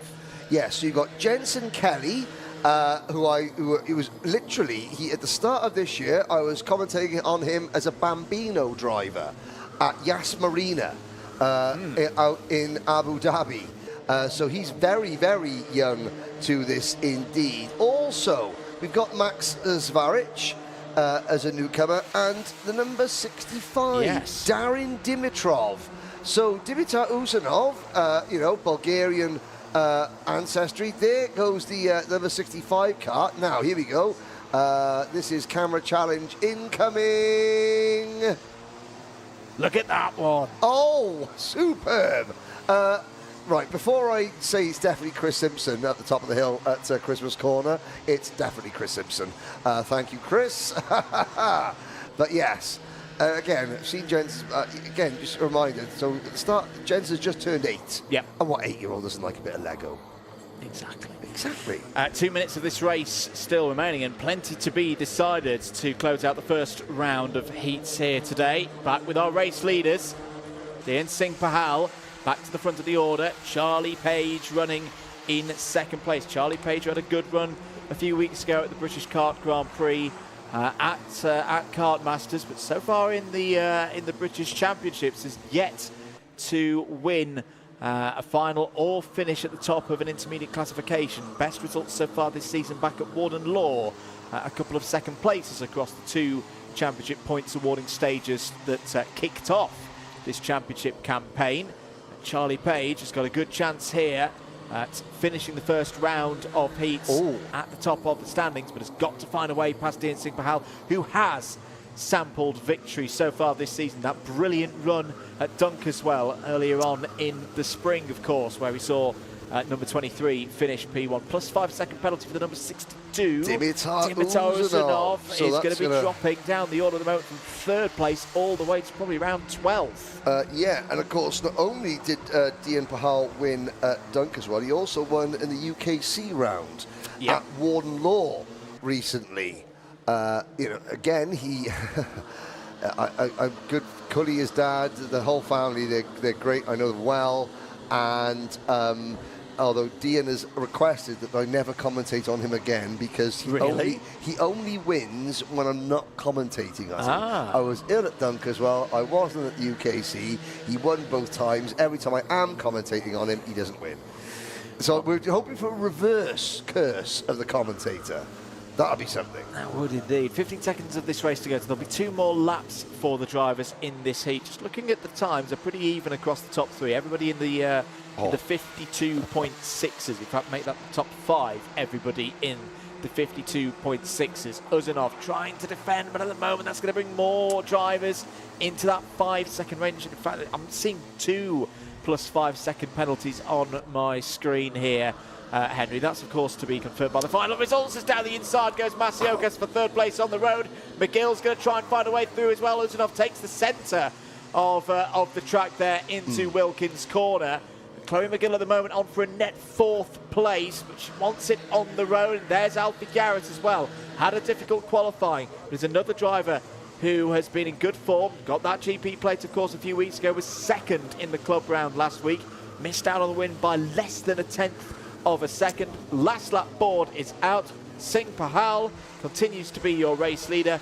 Charlie Page, though, has got a number of opportunities here to take this race win. Now Pahal defends all the way up the hill. Page swings out very right. Page is going to get a great run across the top. Watch for Charlie Page to have a look going down the inside into Ashby's. He'll swing wide. He'll try the crossover. I think Page has not quite timed it perfectly. I thought he had. Pahal defends very, very well. The Richardson Chassis Engineering team, who a couple of weeks ago guided Heath Smith to the Mighty Bambino MSUK title. Page again has a look. Oh, that was the closest, most concerted last lap challenge we've had so far in any of the classes.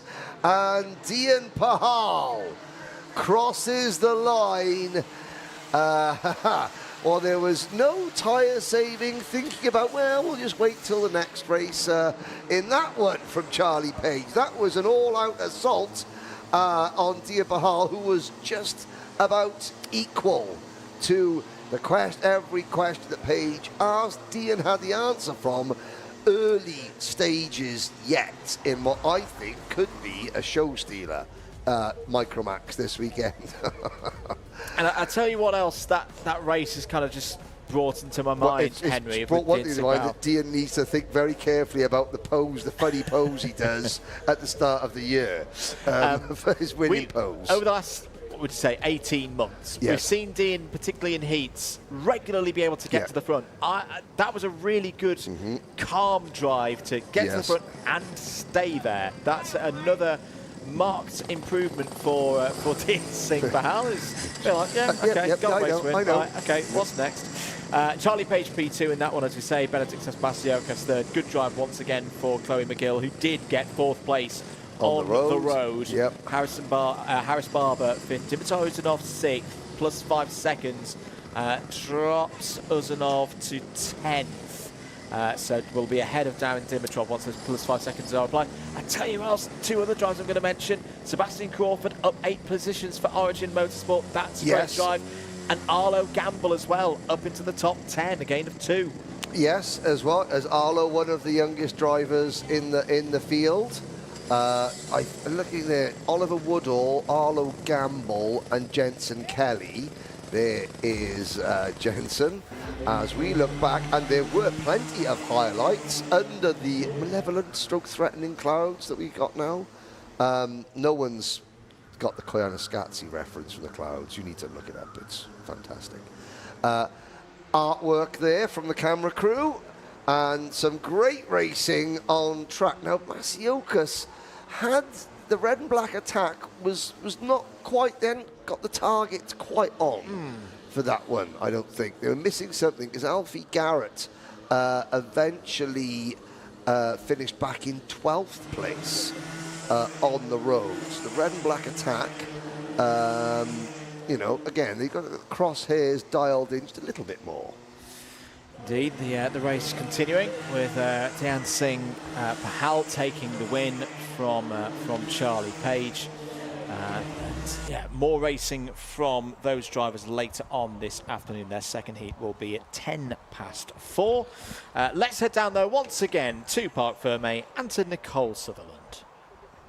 Our youngest class then just finished their first race, but just because they're the youngest does not mean that they didn't put on a show, because Dhyan Pahal, that was a really good battle at the front. Can you tell us, was it enjoyable, and can you tell us how you came out on top? It is amazing race from the start to the end.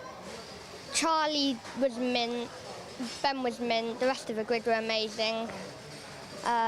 From the start, I pushed Charlie through. First few laps I pushed him, I made a move. Ben got behind me, and then got back overtaken by Charlie. Charlie went in on me, I pushed him around for another lap, and then overtook him. Then we came to the finish line, and it was great. And then, Dhyan, there was a lot of overtaking going on, but for you, what would you say are actually the corners on the track where it's easiest to get in front of your competitors? Where are those hot spots on the circuit? Christmas is definitely the #1 overtaking spot, but the second 90 left is another amazing overtaking spot. The track is amazing. So many great overtaking spots, fast and flowing. It's just a perfect track. Dhyan, great to hear from you. What we're going to do is swap you out with Chloe McGill, so we'll get you two to swap places. Chloe, that was a really good race. I think P4 in the end for you, which is one of your best results so far in the championship. Can you tell us a little bit about, you know, how you felt coming into this weekend and what it was like on the track just then? Yeah, so coming into this weekend, I was just trying to keep myself calm and positive and thinking about the racing, how I can make them cheeky moves and to get up at the front, but I'm really happy to be back. And this year then, Chloe, you've had a bit of a team change, but you're still sporting a pink-themed sticker kit. Can you tell us about what it's been like jumping over to SPR instead of SFR? Yeah, it's been a deep breath for us, really. We thought, why not let's take a change? It's been a really difficult year for me. I've been struggling. So it was kind of hard for me, so we thought, let's take a change. We took a change, and it's just been absolutely amazing. And Chloe, you've not just been doing the British Championships, you did a bit out in the UAE at the start of the year, and were you at Le Mans a couple of months ago as well? Can you tell us about some of maybe the European races you've been doing?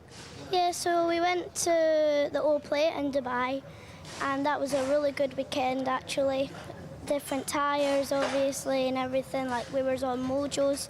And it was difficult, very hot, and it was close battles, but yeah.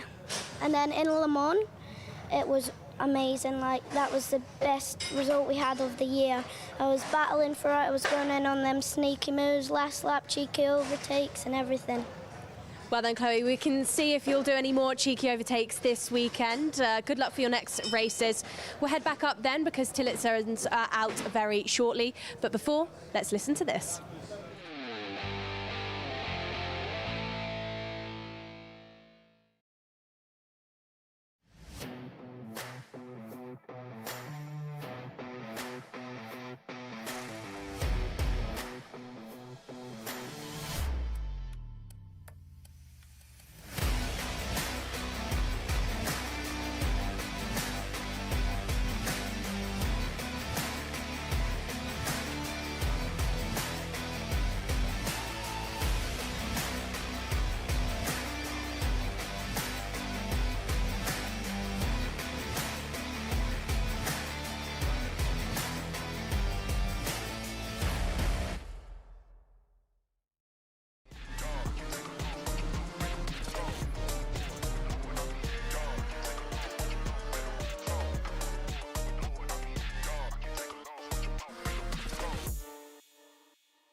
Welcome back, everybody, to live pictures here at Whilton Mill. It's event 8 of the Wera Tools Motorsport UK British Kart Championships.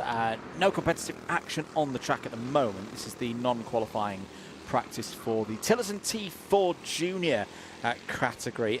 Great, Henry, to have back again this weekend. We've seen him in previous years as well, particularly events at PF International. Can you remember back in the day? We had them at the, was it the O-Plate at the start of the year? Rotax O-Plate, yes. Yes, Rotax O-Plate at PFI at the start of the year.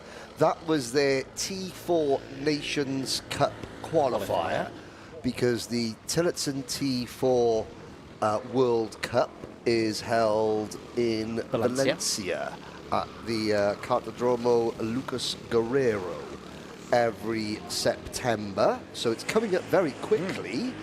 And Ralphie Branscombe won that. I'm not sure if Ralfred is going or not. They were trying to raise they were trying to raise the funds to go, and the Branscombe family had their they had their funds even more stretched when their van broke down, which wasn't great. So Ralfred, Ralphie, so Ralfred, well, that's Ralph and Alfred, Ralfred. In the number 96 Kart, of course, last year's Honda Cadet British champion. He's been doing a variety of different championships this year, sort of stepping in and out where funds allow. I think he's done a bit of Junior Rotax in the Kart Championship. I think he's done a bit of UKC. He's done sporadic BKC appearances. But of course, this is an international field. Ferenc Hevesi in the number 77 Kart. Now that's Amelie Akits in the number 11, who has made her way into the pits. Some of these names will be a bit familiar from you from the start of the year. Yeah. Harry Gardner, Ferenc Hevesi, Ronnie Legg also was in action at the start of the year. These are the juniors. There's only 7 of them. But of course, it just gives us more of a chance to talk about the Tillotson T4 package. That 4-stroke engine. Durable. Very popular in Ireland. Very popular in Ireland. A number of the drivers in the T4 scene racing at Lutz Corner. Was it last weekend or the weekend before for the Irish Kart? It GP? was it wasn't last weekend. It was weekend before. Weekend before. Yes. Ralphie Branson currently fastest in this session. There's Ferenc Hevesi on your screen. So it's had a good set of results so far in the Tillotson T4 UK series. You've had 4 or 5 races so far this year. Ferenc has been the class winner for 3 of them. Ronnie Legg has taken the other 2. As I say, Ralphie Branscombe has only done the O-Plate so far this year. I had a little chat with Ralphie yesterday, because obviously viewers from last year's championships here in this paddock will know Ralphie very well. Went on to be our Honda Cadet champion. And he said that actually, yeah, there is a lot of sets of skills that are very transferable from the Hondas to this, because it's a 4-stroke engine. Just the single one of them. You know, some people say, "Oh, kart's this size, it's similar to a pro kart." It's like, well, yes, it will be similar to a pro kart, but again, you've got 2 bits of power on a pro kart. So, yeah, Ralphie's been saying, yeah, it's been like stepping back into the Hondas. It's just grown a bit, and there's more CCs there than what he's experiencing last year. Another driver I want to highlight, I say during this session, is driver number 45, Samuel Chilton. Who's running in there he is, in the red suits. Sam is a driver I'm familiar with because he's come through the Club 100 Arrive and Drive world. Oh, okay. So this is his first time to kind of look across into owner racing. He's getting a good amount of coaching from the MPH Karting Academy, a team based at the Sutton circuit near Leicester. Sutton in the Elms, very small circuit, but a very good circuit to learn on. It's one I've driven around myself a few times over the years. But yeah, running it well at the moment. Second fastest, third of a second off the pace set at the moment by the number 96 there, Ralphie Branscombe. Yeah, and I've got to say, the Tillotson, the whole Tillotson sort of family, in 2022, they provided the endurance karts for the FIA Motorsport Games. And of course, that was the year that I was the team manager of the Bahamas team. And of course, the whole point of having the Tillotson package for the endurance at the FIA game is so that nations that didn't have a great motorsport pedigree, like the Bahamas, could get used to race karts, at a good level, but without sort of, the intricacies of, say, a Rotax or an X30. And I've got to say, Mark and the team at Tillotson, they were supported by Praga IPK Karting. They were absolutely second to them because, I had a team of drivers from the Bahamas. Their only ever time they'd ever been on a kart track in their lives before was at Sandown Park, Daytona Sandown Park, for 20 minutes in the pouring rain, about 3 hours after they landed in the UK from Nassau. We whipped them over from Heathrow to Sandown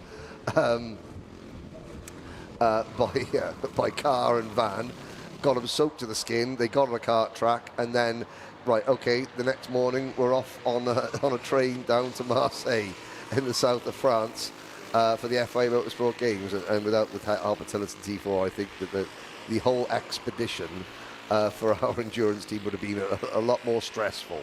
Well, it would have been more stressful for me, but no. So again, Tillotson, they do have a very good place in the world of karting. Like Ralphie says, there are lots of transferable skills from Honda racing into that. Are they as quick as Rotax and as an X30? No. Are they easier to maintain? Yes. Does that mean that they're more user-friendly for newcomers into the sport, i.e. a bunch of kids from the Bahamas? Yes. Therefore, are they valuable to the world of karting? Yes. 52.26 is that a shower of, more than a shower of rain coming this way? I wouldn't say it looks like it possibly more than a shower, slightly less than a deluge. What's the in the live chat? So what are we? Are we more than a shower, less than a deluge? What's the word we're looking for? More than a shower, less than a deluge. And there's the PWR logos on the banners there. So again, if you are PWR, they are in the main building, the red and grey building you can see on your screen. If you're here in the paddock, they've got various gels and ointments and stuff like that. If you are feeling a little bit worse for wear after being ragged round, there's Ralfred checking his own tyre pressures. Getting involved. Well done, Alfred. Drivers will be out for their qualifying practice later on this afternoon. So for the juniors, 4:30 is the time. We'll have commentary on that 6-minute session. Just to go over the times from that non-qualifying practice. 52.3 for Branscombe, 52.73 for Samuel Chilton, as I say, stepping over into the owner world.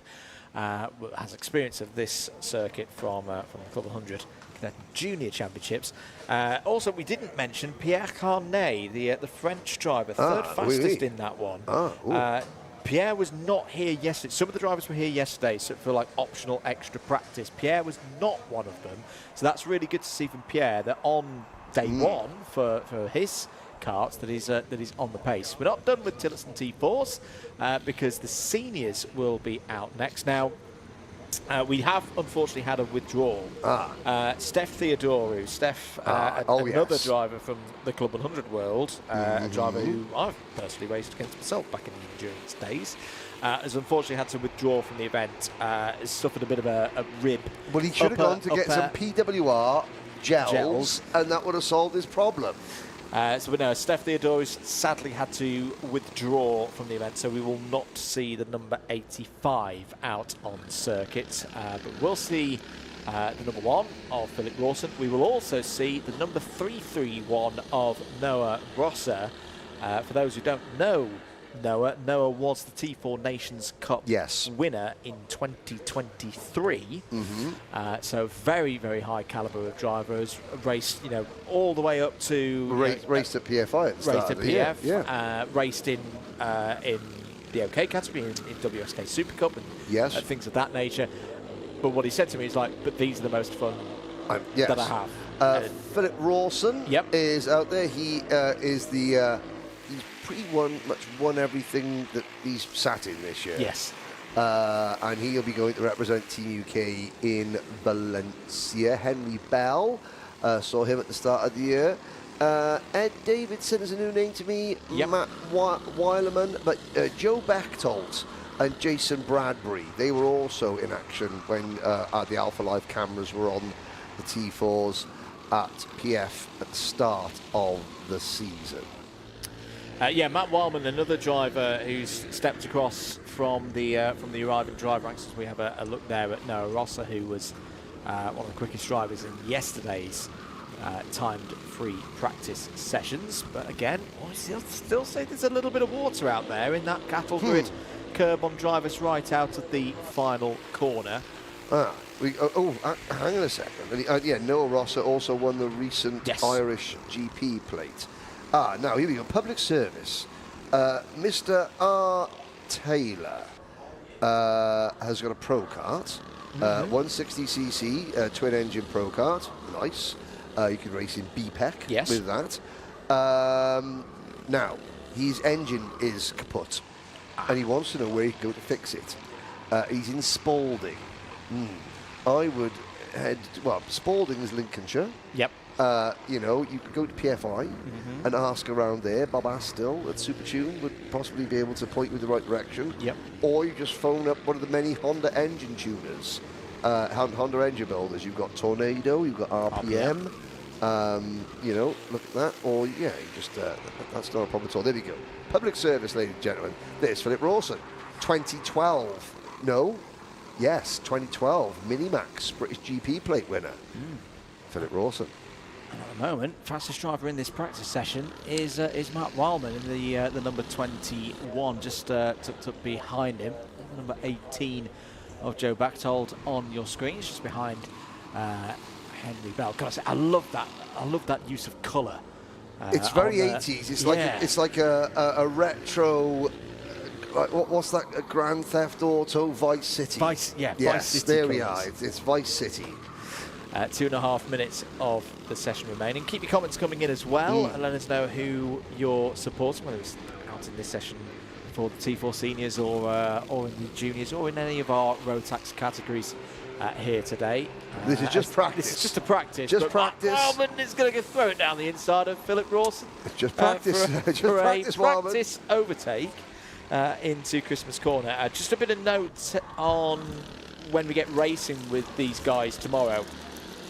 They will have 2 heats each, 10 o'clock for the T4 junior first heat, 10:15 for the seniors, and then they go at 12:10 and 12:25 for their second heats, and then their finals will be at 3:15 and 3:40. So jot those times down, put the little reminders in your phone or whatever you need to do to be mobile telephonic devices on board with us at that time. Noah Rosser goes up to the top of the timesheets with a 51.27. Now, we should say as well, again, these are 3-lap average times. Is this non-qualifying? It's non-qualifying practice. Have we got qualifying later on today? Yep, qualifying later on today for 4:30 for the T4 juniors, 4:42 for the T4 seniors.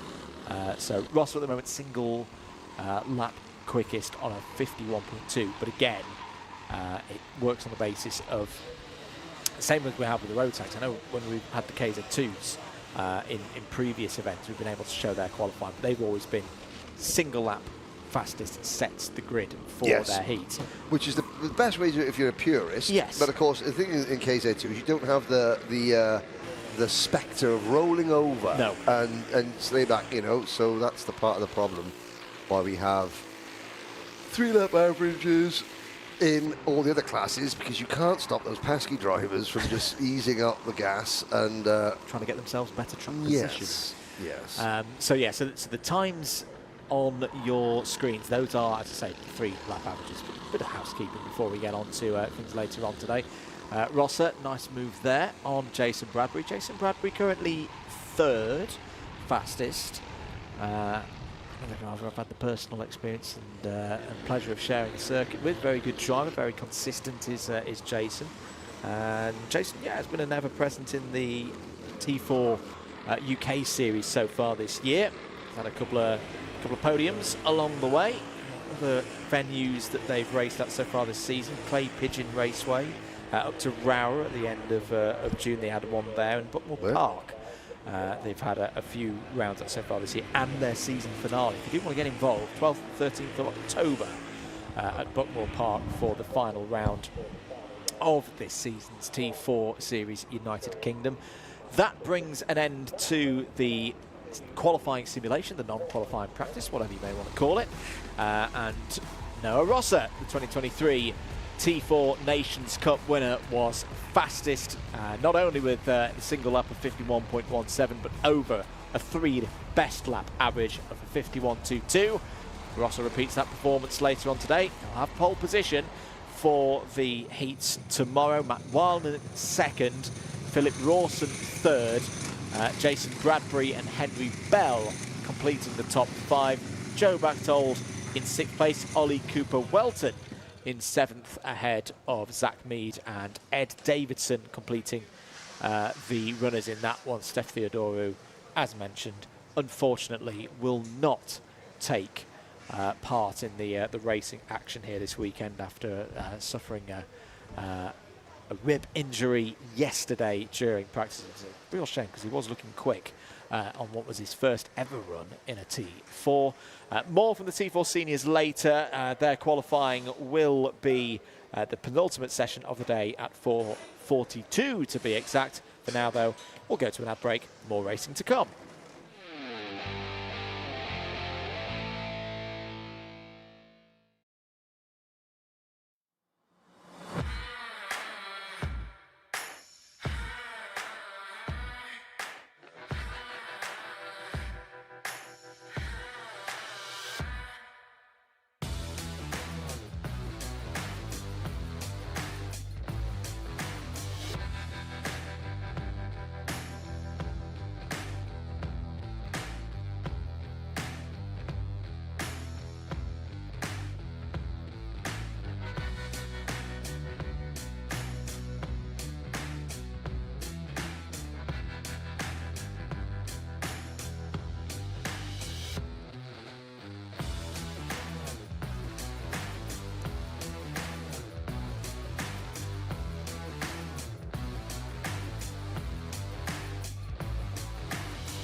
Here at Demon Tweaked, you probably know us for our massive cartwear range. We've got everything from suits, boots, gloves and helmets from the biggest brands in the business. But we are so much more than that, because if you're looking for kart parts, well, we've got you covered too.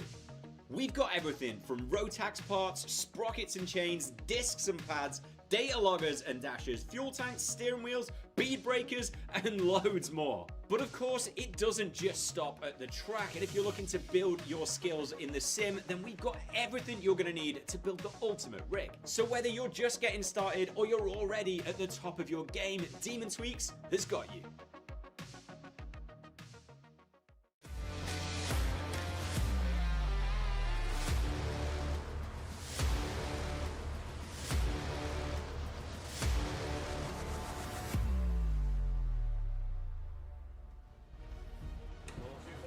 Back into racing action then here at Whilton Mill for event 8 of the Wera Tools Motorsport UK British Kart Championships for 2025. Junior Rotax, heat number 2.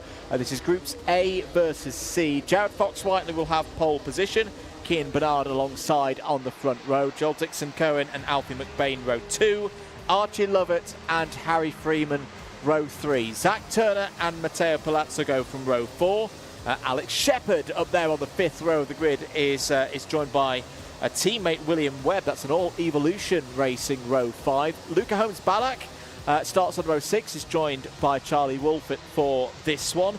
Row 7, Finley Buck and Ewan House. Noah Barham and Eva Morris go from row number 8. Louis Radcliffe and Sebastian Lucia next up on row number 9, completing the top 20. It's Rex Ashley and Harry Holland. Sam Kohler and Daniel Wisniauskas go from row number 11. Benjamin Baker and Oliver White have work to do from row number 12. Jack Beasley is joined by our onboard camera carrier for this one, Conor Large, that's row 13. And then Ryan Gill completes the 27-strong field. Remember, anyone on the pole side of the grid, this is their first race. Anyone on the anti-pole side of the grid, they are at a slight tyre disadvantage. But is the weather going to mix things up here? We're not quite ready to find out. That was a false start. Henry Baudat, so we go round again. Yes. For an additional formation lap. How's the air feeling out there? Cool, but I think we're gonna. The clouds are high. Yeah. In the, I mean, not because they've been smoking or anything, because they're just high, as in high up. They're not low, you know. So I think we're going to be okay for this race. Okay. But Kirsty Hockley from one of our media contingent from Fuel Your Media, she was scurrying to get her umbrella because she went, the rain is coming, and she lives close, so she knows these things. So the pink army, we have the orange army, obviously the marshals, then we have the pink army, which is the media, Fuel Your Media, one of a number of media organisations here. On Point Media being the other one, but one of the others as well, just to make sure that everyone gets their name in. Let's have a look. How much tyre life did that one heat race take out of those drivers starting in Group B? Let's see. Jared Fox-Whiteley leads them away under threatening, malevolent, but not moist skies yet. And, oh, there's a Coles Racing Kart, the 299. Getting involved, Zach Turner. Zach has had a good weekend so far. It's a good run through the practice sessions on Thursday yesterday. So drivers heading down towards on board now with Large. That's Jack Beasley just ahead of us. Jack Beasley on debut. Wera Tools British Kart Championships here this weekend. Oh, someone's taking to the grass. It's one of the zips that's gone wide. Is that the 6:28 wildcard entry of Daniel Wisniewskis? Yes, it is. Yes. So Wisniewskis flying the flag for Lithuania. Not the best of starts there. Good start, though, for Jared Fox-Whiteley. Remember, your intermediate classification leader, Jacob Ashcroft, this is the point where he and all the other drivers in Group B sit this one out. So right now it would be a tie of the lead going into the final heat later on today. Archie Lovett on the attack there.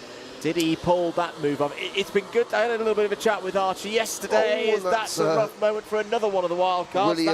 William Webb going for a little bit of a Dukes of Hazzard moment out of Ashby Corner. Excellent reference there.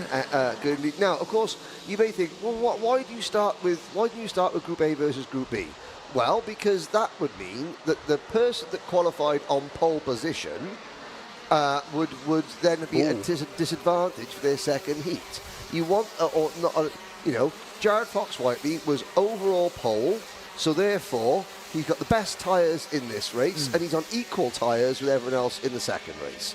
That's the reward for getting pole position. Now we're getting word from the camera crew that my prediction, the rain would not arrive, has been proved very Murray Walker.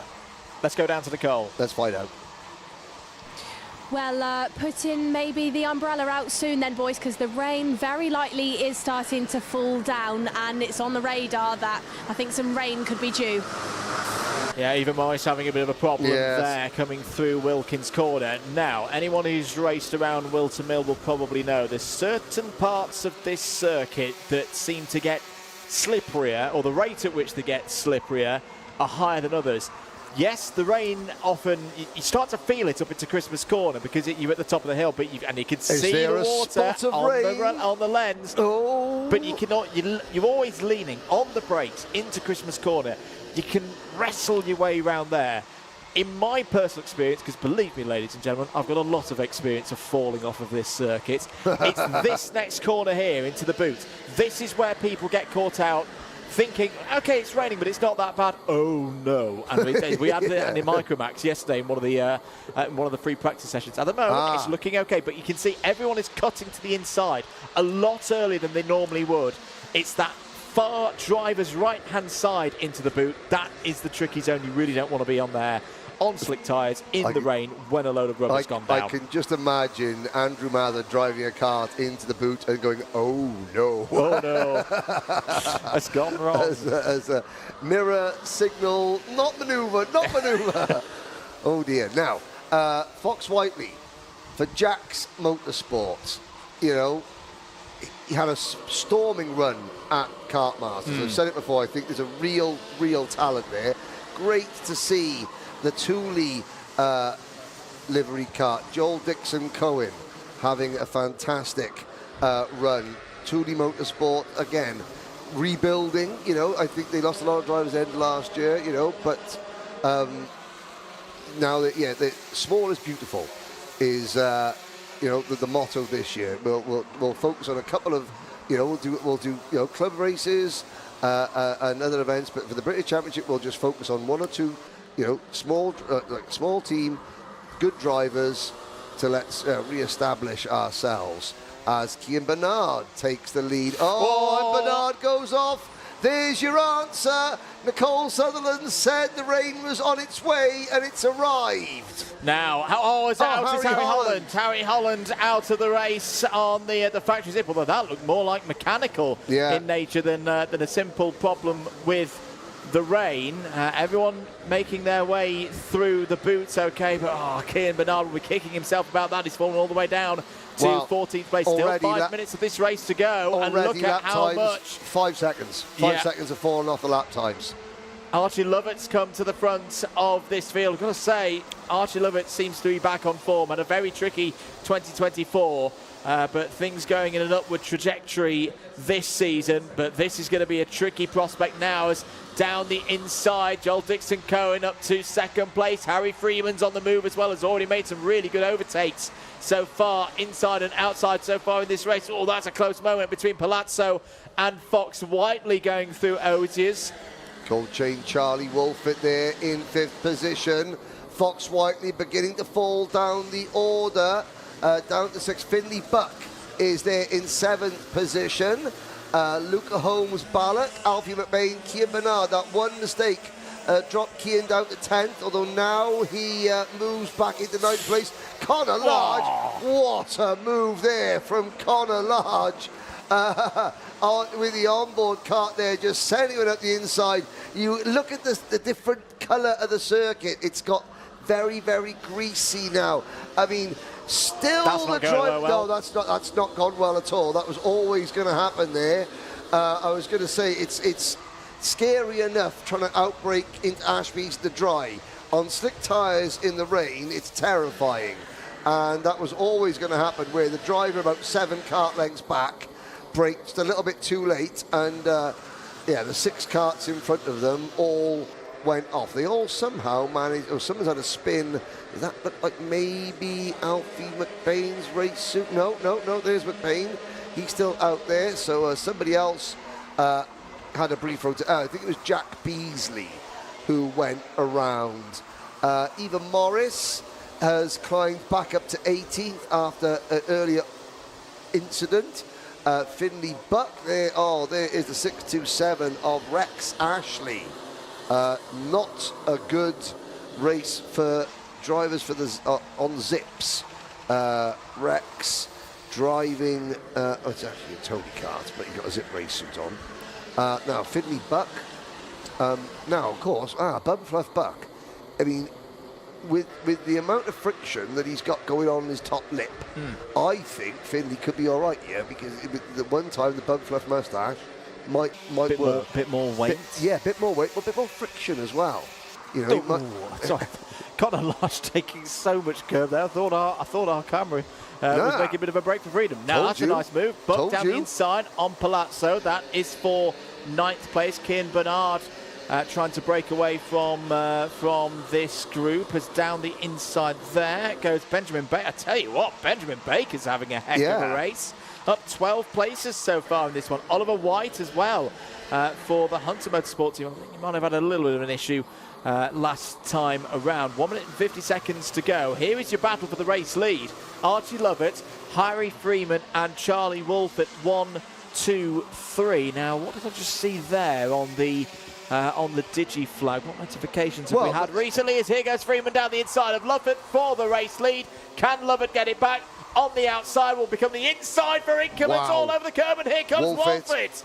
Great reading off the road from your new race leader, Charlie Wolfett. And the rain has stopped because the lap times have come down. Louis Ratcliffe has just done the fastest lap of the race last time around, 46.97. So you said about pockets of rain.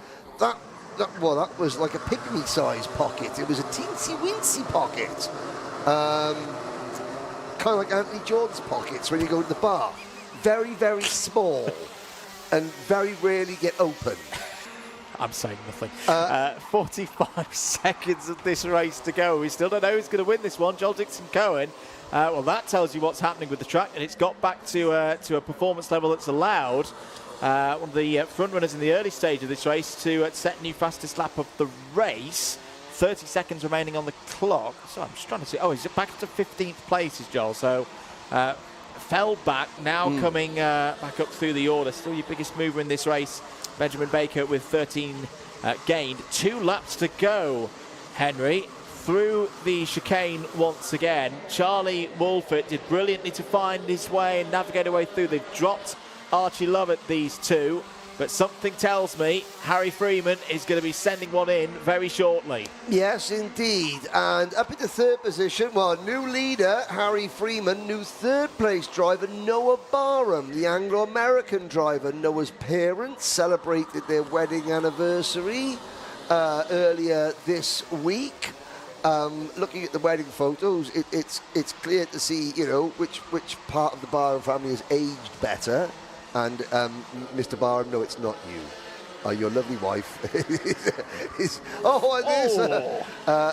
But yeah, happy anniversary to Mr. and Mrs. Barham. Noah on course to potentially get at least a top 3 finish, if not a little bit better as we start the final lap. Because now we're getting word in our ear from... well, they don't need any word in our ear. We can visually, the rain has returned. This is now a larger pocket of rain, and this could open the door for Noah Barham. Speaking of large, this is Connor Large. He's given us lots of entertainment. He's got a couple of karts in front of him. Does he want to risk it for a biscuit on the last lap? Or Freeman runs a little bit wide. Barham takes a different line into Osiers. There's Lovett in 4th. Ewan House in P5. Oh, great kart control. Everyone sliding the back end coming out of Osiers. Love that shot. Love that shot. But it's going to be a win for MLC Motorsport and Gold Chain Charlie Wolfett, if he can get it on the last corner. Out of the final corner, Wolfett takes the checkered flag. Who knows what is going to happen here? There was definitely something going on through the final chicane on the final lap. Wolfett on the... And there's still more drama. Look at them all off the road on the slowdown lap through turn 1 after the checkered flag. No grip at all. William Webb is buried. He's out of the kart. William's perfectly okay, but the kart is buried amongst the tyres there. I think everyone was almost doing a 100-metre dash dip to the line and then realised, oh, hang on a minute, there's a left-hander here that we've got to get around. Well, that's why they call it oblivion, because half a dozen drivers ended up in oblivion at the end of that race. Charlie Wolfett with the win. Looking down the order, Jared Fox-Whiteley, disappointing for Jared. He had the pace of the dry, but in the mixed conditions, both he and Joel Dixon-Cohen dropped down the order. There's a look. Daniel Visinauskas finishing 21st. Then it was Alex Shepherd, Sam Kohler, Sebastian Lusch, Jack Beasley. Now, this is going to be interesting. Okay, well, I mean, Dave Hillary's, the iPad of Doom will be working overtime after that one. But that's understandable in the mixed conditions. Now we have got, let's have a look. What is up next? Senior Rotax. Well, they will have been down on the grid. I wonder, I might just do a little bit of investigative journalism. Have a little wander. Have a little wander and see if anyone's on wet tyres. Indeed. This is one of those results, ladies and gentlemen, that is provisional with a capital P. For that reason, yeah, that's going to be a front fairing for Findlay. Buck, unfortunately, was 5th place on the road, 5 seconds. Oh, wow, that's going to drop him all the way outside of the top 20. And as I say, there could be quite a few drivers who, after everything that was going on in that one, have a similar fate. Not done, of course, for Junior Rotax today. Well, you are if you're in Group C. The A versus B race will be at 5 o'clock later on this afternoon. Let's have a look at some of the highlights from, if you're just joining us, a rain-affected second heat of the day for Junior Rotax. Early casualties, Daniel Wisniewski's taking to the grass. That was a moment for one of the Evolutions running wide out of Ashby Corner. That was the moment for Ava Morris. This was as the first band of rain came down in the opening third of the race. Then it stopped and then it came back again with a bit of a vengeance. Cian Bernard had the race lead. This was the moment he lost it, lost around 13, 14 positions with that slide off the road at Wilkins Corner. More dramas in the middle of the pack as drivers outbraked themselves as the second band of rain came in. Plenty of overtaking. This was a great one from Charlie Wolford, and in the end was the key moment. Lovett and Freeman, very close quarters action there. That allowed Wolford to get through. Freeman did go on the attack, but Charlie Wolford using his experience to stay calm as heavier the rain came down towards the end of the race. Wolford won it by 2.2 seconds ahead of Barham, Freeman, House and Buck. Let's head down once again to Nicole Sutherland.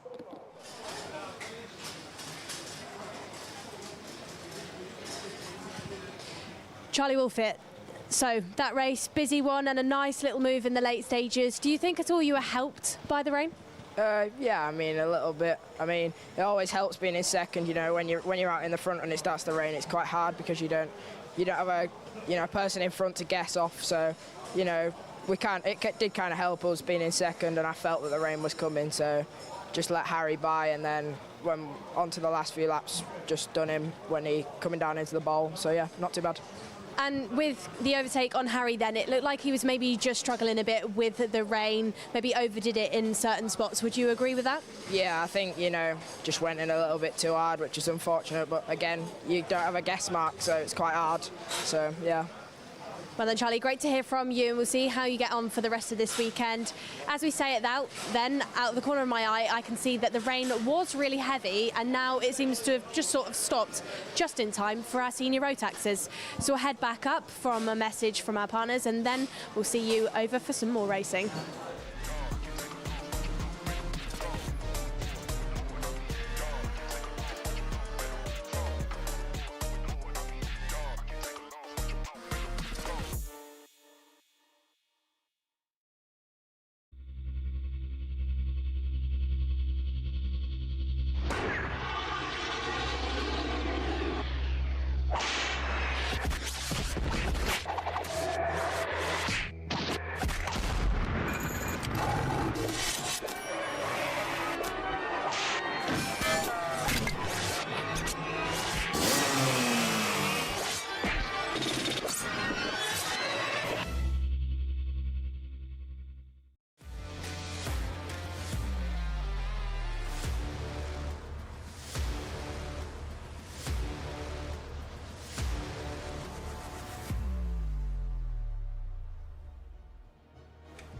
Welcome back to live pictures here at Wilton Mill.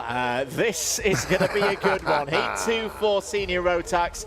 Damp conditions, the majority of the field, but not all on slick tyres. Matthew Higgins starts on pole position. Archie Walker alongside on the front row. Matty Hingley and Macaulay Bishop go from row number 2. It's then Cian Garrity and Jack Lillian on all Strawberry Racing row 3. Ewan Sharman and Findlay Jones, they go from row 4. And all 8 of those drivers are on slick tyres. Jack West and William Pemble round out your top 10, followed by Kai Hunter and Harry Bartle on row 6. Lewis Gilbert and William Antrobus are next. Charlie Cox and Hugh Moulton round out your top 8 rows, all of whom still on slick tyres. Lewis Goff and Joshua Graham have also gone slicks. Tyler Harrison, Pearson, Bullock Carter also still on slicks. That's your top 20. Row number 11, Harrison Crowther, Kai Veach. Row 12, Freddie Ingram, Ty Mejia. Still still on slicks. Jack Baker and DeJean Bennett are on slicks on row 13. Mark Svarich and Luke Bate are also on slicks. Miles Roby and Mikey Walker on row 15 on slicks. And you've guessed it, P31, Jack Gillingham, starting shotgun on the field, the only driver on wet. And the rain has come in again. Look how much it is beating down. That's at the top of the circuit. And again, this is what the rain was doing for a lot of yesterday. When we talk about pockets, ladies and gentlemen, I'm literally talking like a 10-meter radius, like someone's just turned a shower on one specific point of the circuit. This is what it's been doing the last 2 days. This could be a really dramatic... That'll be a false start. We'll go round again. A little bit of professionalism, I think, on that one. And look at the drivers just struggling to get through. All of these drivers on the slicks. Now, have a look at this. Above the sky above the drivers at this point is quite bright blue. Okay. Now, as you pan back there, look at the difference. There is the one pocket of rain has already passed the circuit, but you can see above the camera that we're looking at there at Ashby's, above that camera is the start of a very large black cloud, but you can't see it there.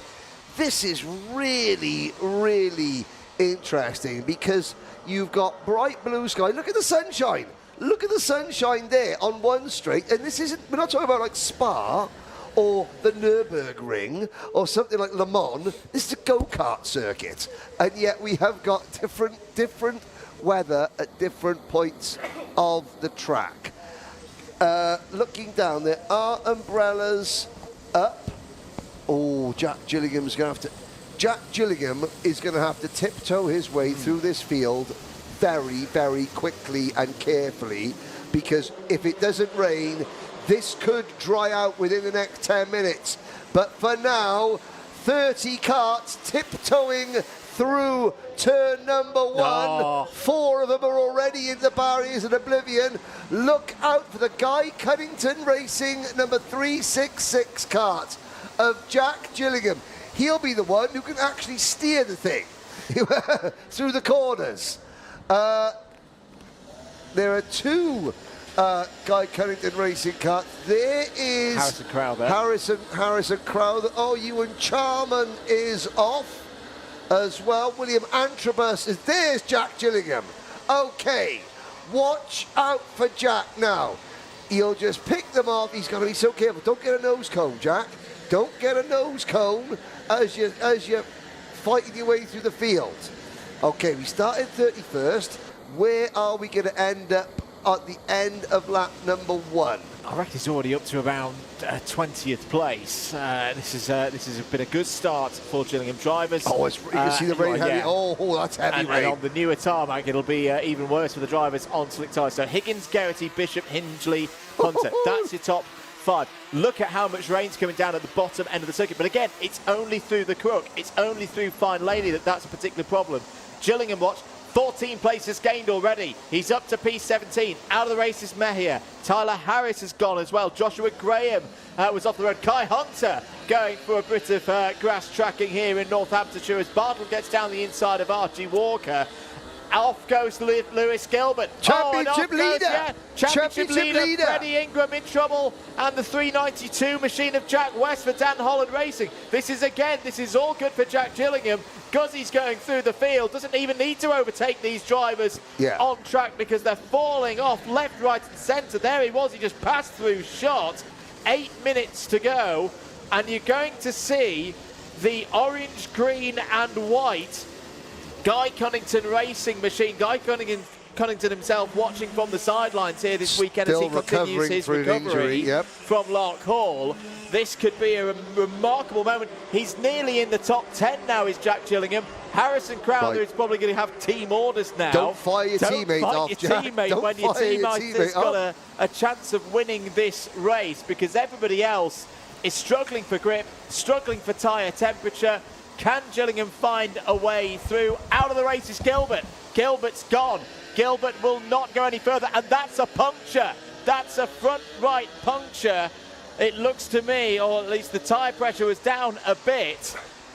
For him, might have just popped it off the rim. Yeah, that for incident. Lewis Gilbert after that incident at Ashby Corner. Now you'll notice the drivers taking very, very different lines going through the corners. Now obviously the racing line, the traditional dry racing line, that gets a build-up of rubber on it. Now of course, in the rain, that rubber sort of becomes like an oil slick.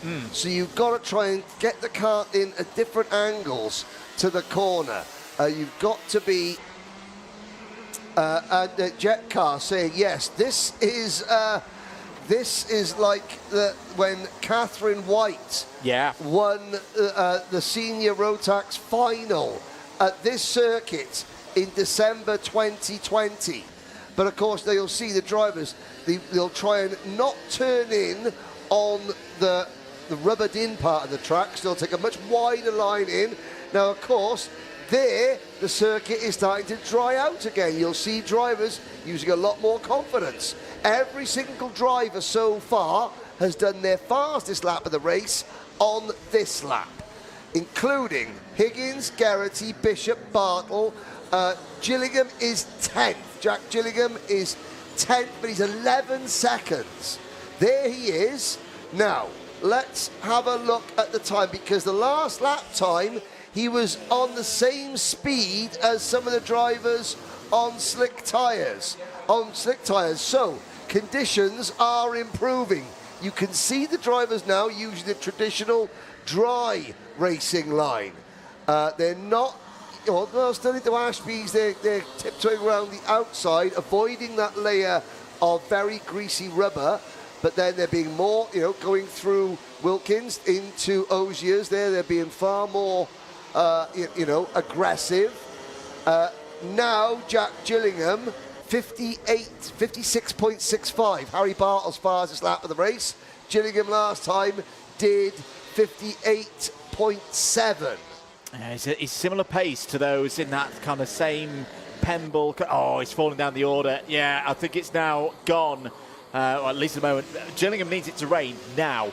He needs another one of those little clouds to come over, dump a load of precipitation on the circuit as out of the race goes William Antrobus. He will not score well in this. Remember, this race, the results from it combined with those from the first race to set the grid for the next races tomorrow. At the moment, it would be a DHR 1-2 on the grid for tomorrow between Higgins and Bishop. There is Bartle on the move, going through past Cian Geraghty. I wonder as well, Henry, how much setup variation have we got across the field of those who are on the slicks? Because Cian Geraghty looked really, really quick in the early stages of this race. Now the last few laps as the circuit is coming back again towards a more conventional slick running, he seems to have lost all of his pace. Also losing out at the moment, Higgins. Bishop through, takes the race lead. Macaulay Bishop trying to get himself into play with the maths, with the championship. When we go to PF International, it's still very much in his hands, but he needs no faults, no mistakes, he's got no drop scores to play with, of course, between now and the end of the season.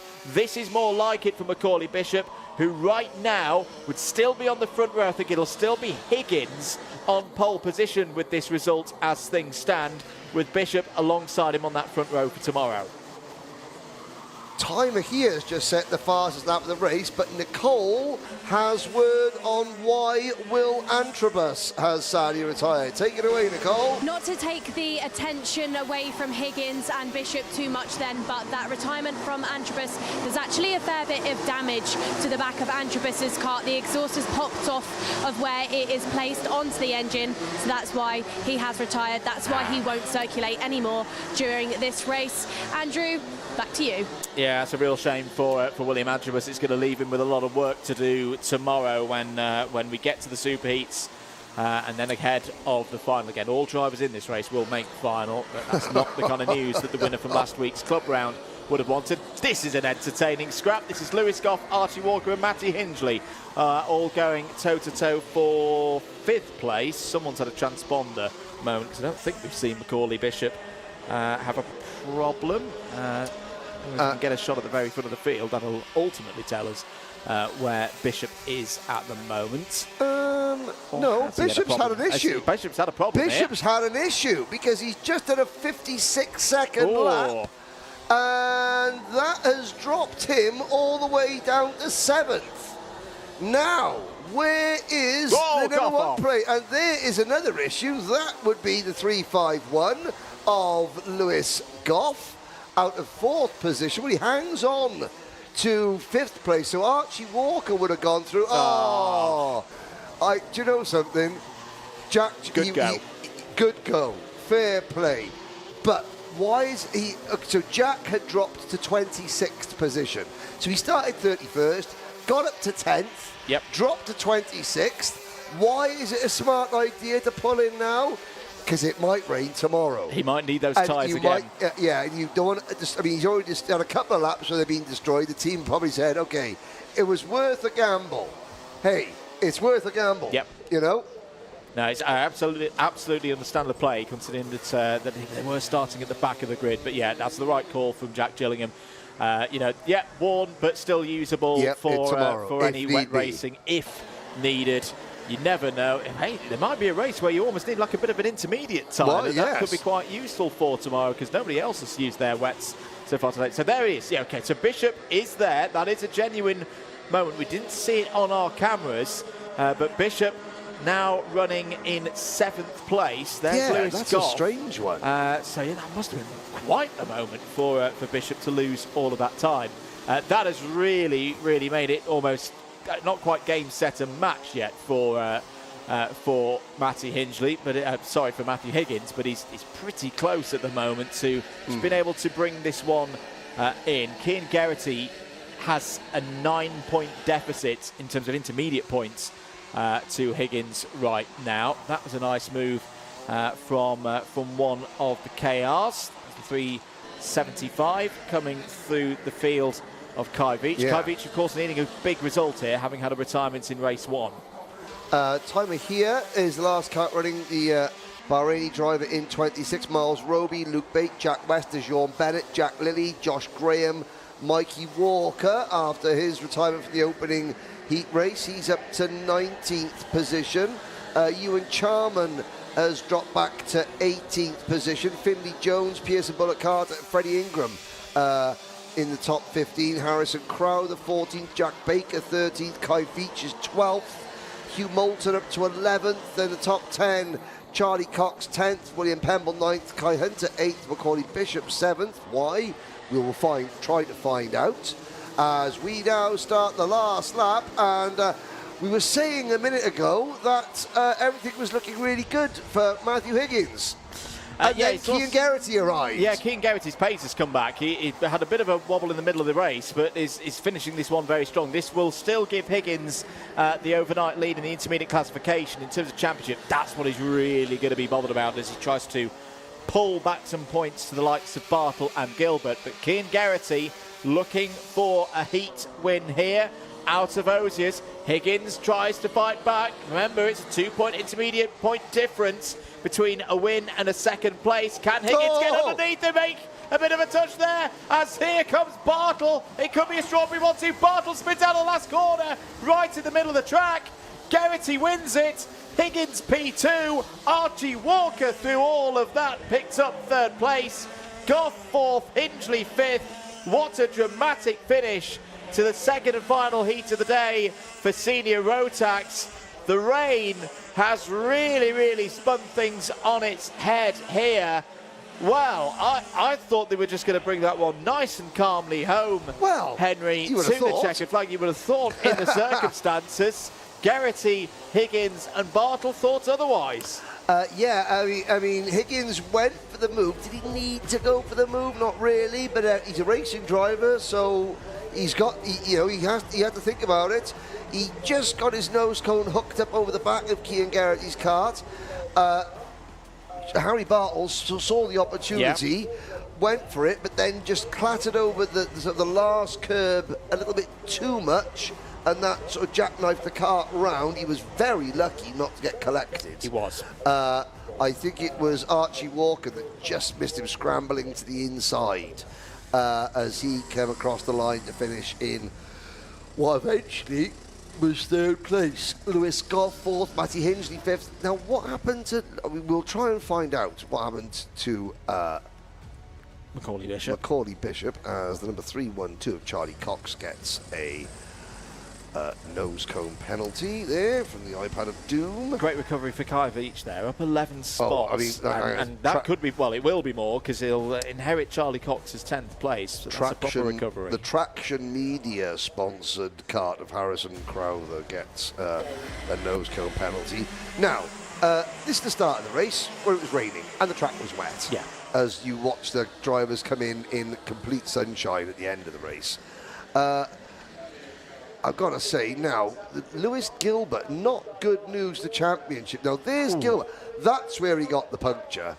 He had already gone off. At this point, Jack Gillingham was going forward, then the sun started shining, and then he started going backwards. Harrison Crowther going for a spin. Now, Bishop moving forward. Bishop passing Cian Geraghty for second place. Bishop attacking teammate Matthew Higgins for the lead. Lewis Goff running very, very wide. And still we don't know why Bishop decided he wanted to go back to 7th place. Well, obviously decide. Something happened. And there is the last corner. You could just see Bartle just taking a bit too much curve and just jackknifed the cart round. But yeah. The mystery of Bishop continues. It does, I'm afraid. So, well, that's Senior Rotax done for the day. Superheat at 11:10 tomorrow, final at 1:45. Let's try and piece together what happened there. Let's head down to Nicole Sutherland. Cian, it's about 3 months you've just said since you last won a race. Nice to see you back up at the front, and actually a bit of an up and down race. You know, we had a few different race leaders. Tell us about the move on Higgins, and can you tell us as well what happened if you saw it with Bishop? Yeah, it was a really weird race. Obviously, it was raining. It was pretty much a wet track when we started. Everyone on slicks, but the track kept getting better and better. Then obviously, I think it rained again a couple of minutes in. So then the track went worse, and then it went better again. So yeah, it was just a bit of a weird race. I had to keep adapting like lap by lap. Yeah, I think Matt made a mistake out of Ashby and ran wide, and then defended the next corner and managed to get a switch back on him. And then when you were driving around, you know, we were questioning what was going on with Macaulay. Did you see where he fell off the track at all? You know, he's obviously a driver that's in championship contention and a driver that you got past to get that race win. I mean, I didn't really see what happened, but he was off the track out of turn 2, so I'm guessing probably ran wide out of there. It was that was probably the hardest part of the track to get around, so yeah. And then Cian as well, this weekend you're back in a green t-shirt. I think you did a bit of a team change midway through the season, but you're back with the Tony Kart with Straubs. Do you feel more comfortable in that chassis? Yeah, back home with Strawberry, yeah. Definitely, I mean, I've ran a Tony Kart now for the last couple of years, 3 or 4 years, so it's what I'm used to. So yeah, just a bit easier for me to jump on one of them and be quick, really. Well, we'll see how quick you are for the remainder of the weekend. Cian, nice to speak to you. We'll head back up then, but not before this. Motorsport is naturally a fast-paced and dynamic environment. Dealing with a specialist insurance advisor helps to ensure that your specific needs are covered. We have access to a complete portfolio of products including personal accident, on-track damage, property and event liabilities and cancellation. We can help drivers, teams and manufacturers, event organisers and circuit owners and venues. Visit marshsport.co.uk/motorsport to find out more.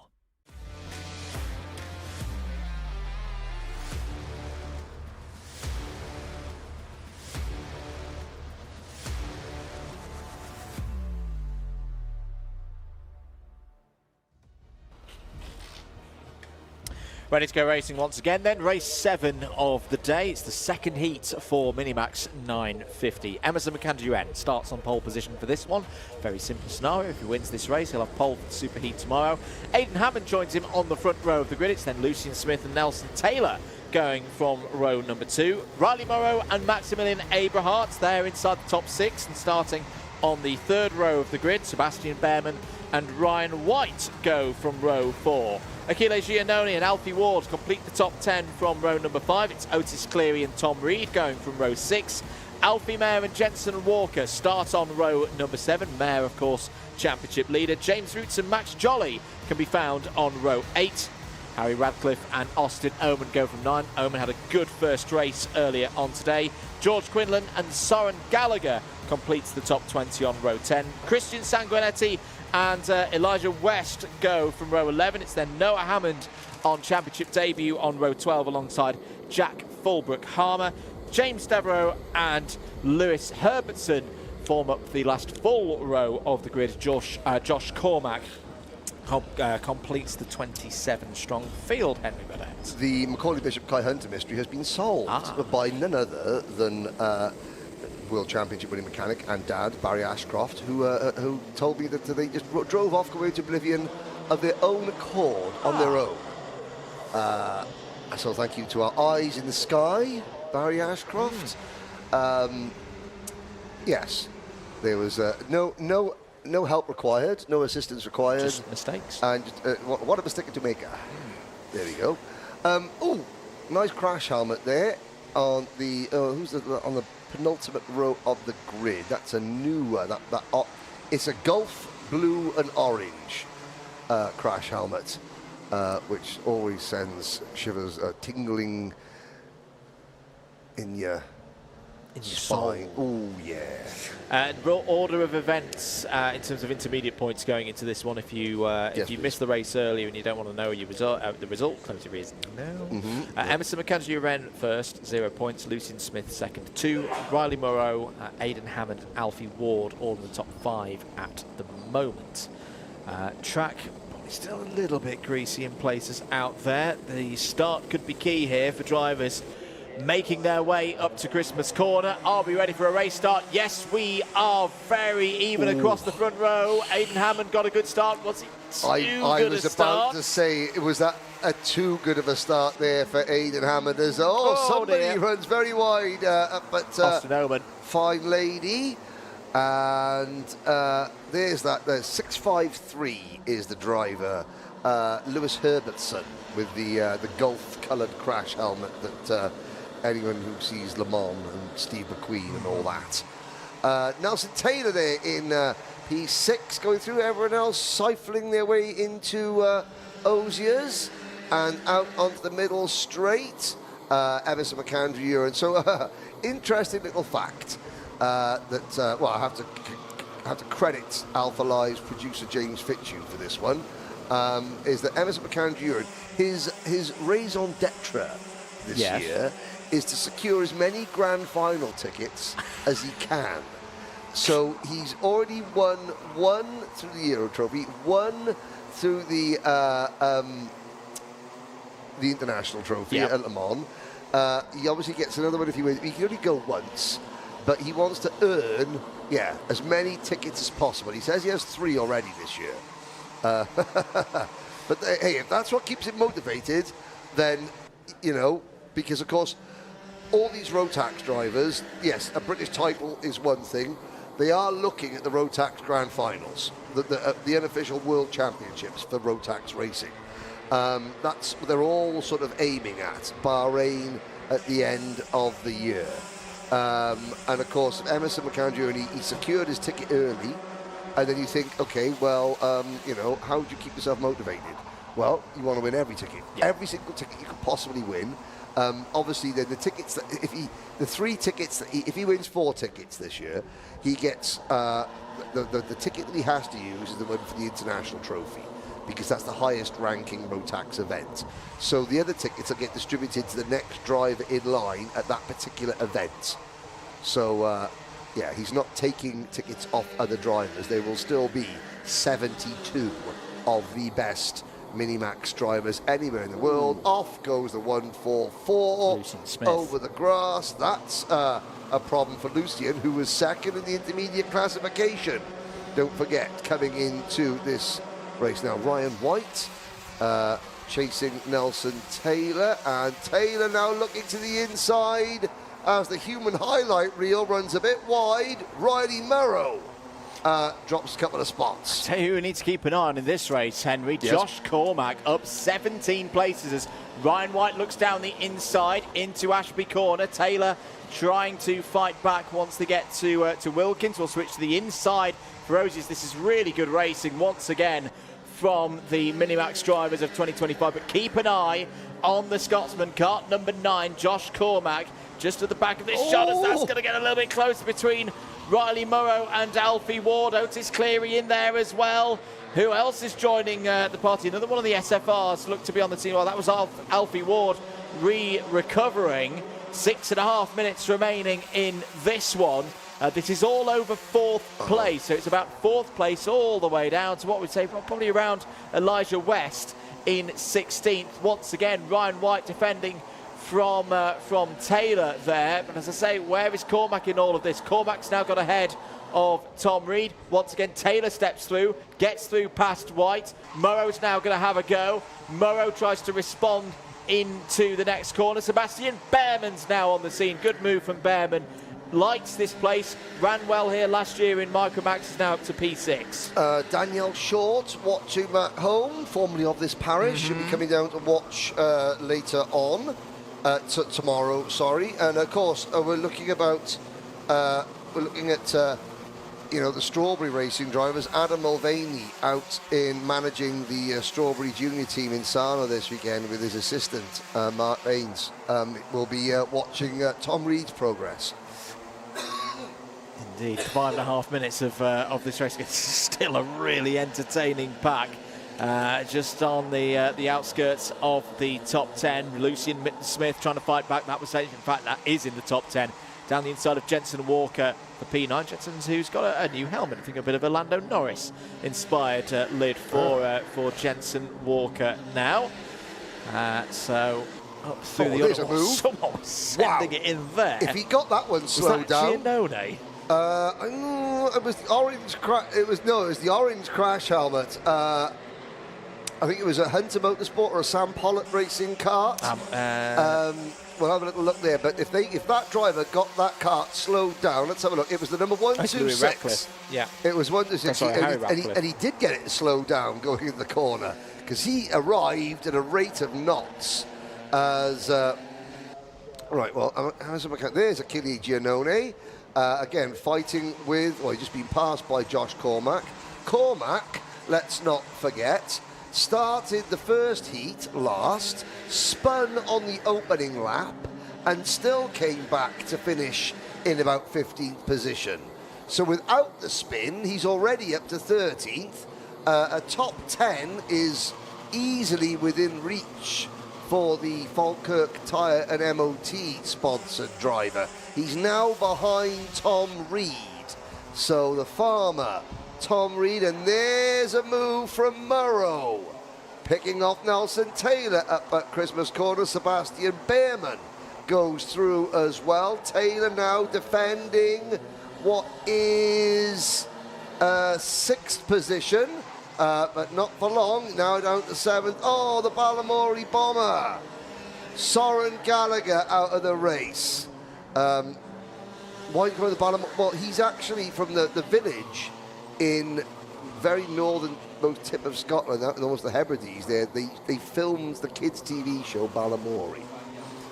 3.25 minutes of this one to go. I'm really impressed with Sebastian Behrman and how he's weaved his way through to a nicely gained 4th place in this one, and there is a bit of a gap up to Maximilian Eberhardt up there in 3rd. And Eberhardt's got a good track record around this circuit, won in the MicroMax class here for the season closing visit of the Wera Tools British Kart Championships to these parts in 2024. So Behrman from Murrow. Alfie Ward has fought back nicely in this race as well. The other Alfie, Alfie Mayer, championship leader. How's he getting on? Well, he's gained 2 places in this one. 11th spot. He's still having one though, isn't he? Alfie Mayer is still having a mare. Jensen Hookey reminds us, of course, I did know that of course, Emerson McAndrew-Uren's older brother Aston gave up karting to give, because they could afford to have one wagon drive with the family, and Aston realised that, he maybe, Emerson maybe of the 2 brothers, Emerson might be the quicker, and so very selflessly gave up his career in the seat to give his little brother a chance, and my word, hasn't little bro repaid that faith. as he now leads Aidan Hammond by 2 seconds. Maximilian Abrahart, that is a very important drive for Abrahart. Yes. Likewise, Behrman. Don't forget, Behrman had that accident in heat number 1, came back to finish 18th in that race, but still, he needs a good points haul. But I mean, look at, these are 7 seconds behind the top 3, and the top 3 aren't exactly nose to tail. There's the red and black attack of Alfie Ward, still on for his best result of the season so far. Harry Radcliffe. Well, I mean, and there is Josh Cormack, as they have now caught and passed Otis Cleary. So that's Reed and Cormack now 11th and 12th. Don't forget, Josh Cormack starting 27th. It should note, though, for Otis Cleary, it's not his first appearance of the season. That was back at Larkhall. As off there That's is the 1, Jensen 2, 5, Walker. yeah. So Jensen Walker, who's having a decent race up to that point, will go no further. Giannone in trouble as well. Otis Cleary, P20 last time out at Larkhall, so stepping up into the top 15 now. That's good progress. What a day as well for this young driver. Aidan Hammond in the 150. Kept his nerve in time qualifying earlier on today, and right now the driver from St Albans is on to hold that position in the intermediate classification overnight. If he can get this second place, well, he's got a 2-point advantage over the next driver in the intermediate classification, so even if he dropped behind Abrahart's here, he'd still have a lower score than Riley Murrow at the moment. But if Riley Murrow can gain a spot, Hammond perhaps lose a spot. It's going to make things very, very tight in the overnight standings. Now, of course, it could be my ancient brain, what there is left of it, playing tricks on me, but I seem to remember back at the start of the season, the first round at Warden Law, was there not a repechage? There was a repechage for MiniMax, and I think Aidan Hammond was one of the repechage qualifiers. Yeah. Because it was Hammond and Achille Giannone. They made it in through. Well, there were some of the drivers that made it in from the repechage, and here they are from repechage at the start of the season to running P2 in a heat race. On merit at the penultimate round of the season. That is an incredible turnaround in performance, a growth in performance from Aidan Hammond, and again, he hasn't got flustered. Maximilian Abrahart, one of last year's.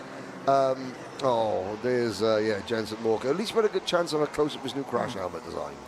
It is Lando-esque. Yes.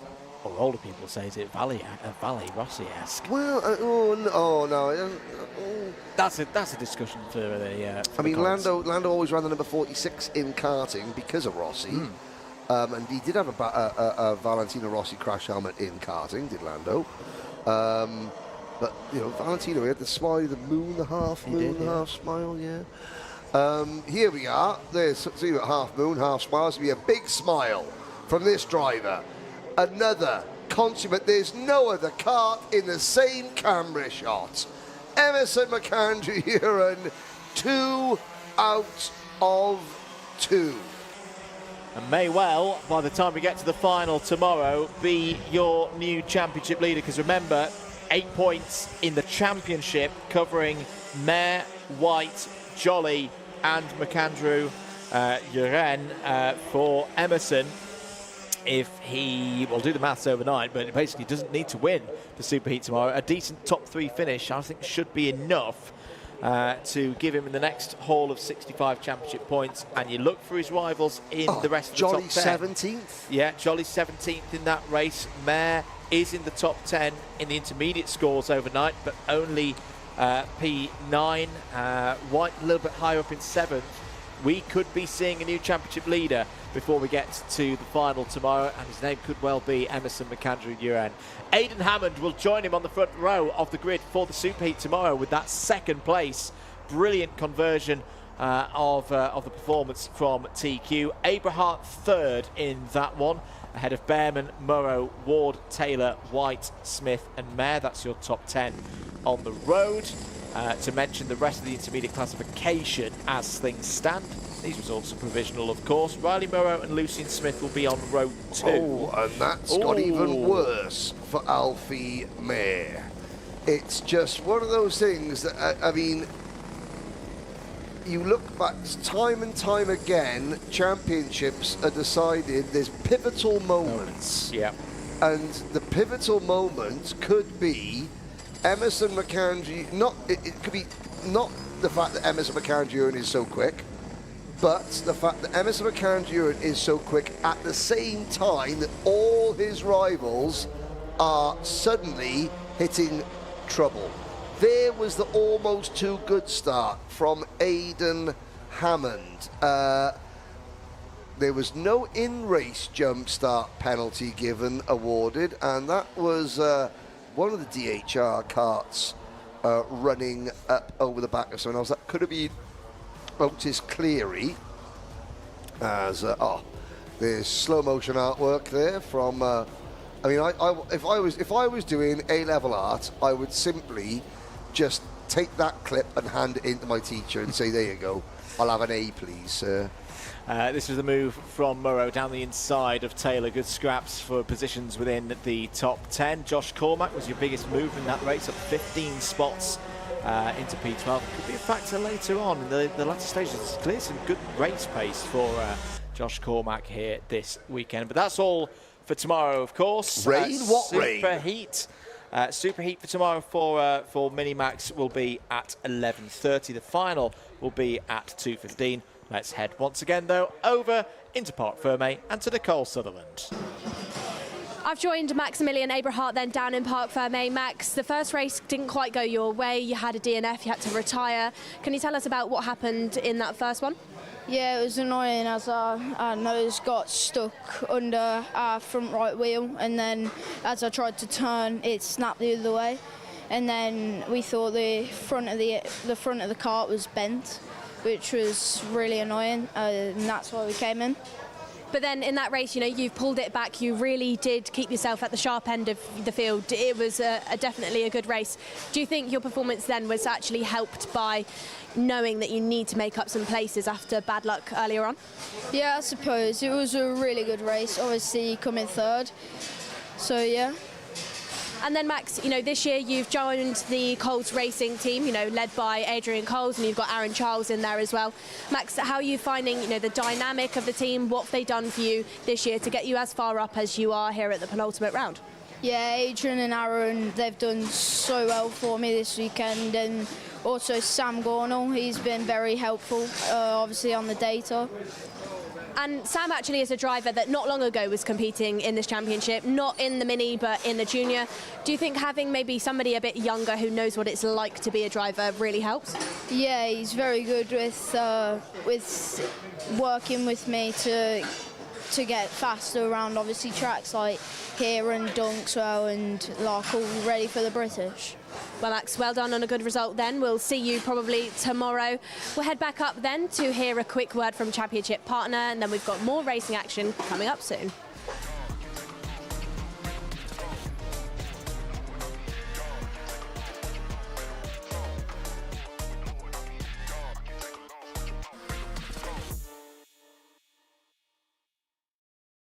Motorsport is naturally a fast-paced and dynamic environment. Dealing with a specialist insurance advisor helps to ensure that your specific needs are covered. We have access to a complete portfolio of products including personal accident, on-track damage, property and event liabilities and cancellation. We can help drivers, teams and manufacturers, event organisers and circuit owners and venues. Visit marshsport.co.uk/motorsport to find out more. Here at Demon Tweaked, you probably know us for our massive cartwear range. We've got everything from suits, boots, gloves and helmets from the biggest brands in the business. But we are so much more than that, because if you're looking for kart parts, well, we've got you covered too. We've got everything from Rotax parts, sprockets and chains, discs and pads, data loggers and dashers, fuel tanks, steering wheels, bead breakers, and loads more. But of course, it doesn't just stop at the track, and if you're looking to build your skills in the sim, then we've got everything you're gonna need to build the ultimate rig. So whether you're just getting started or you're already at the top of your game, Demon Tweaks has got you.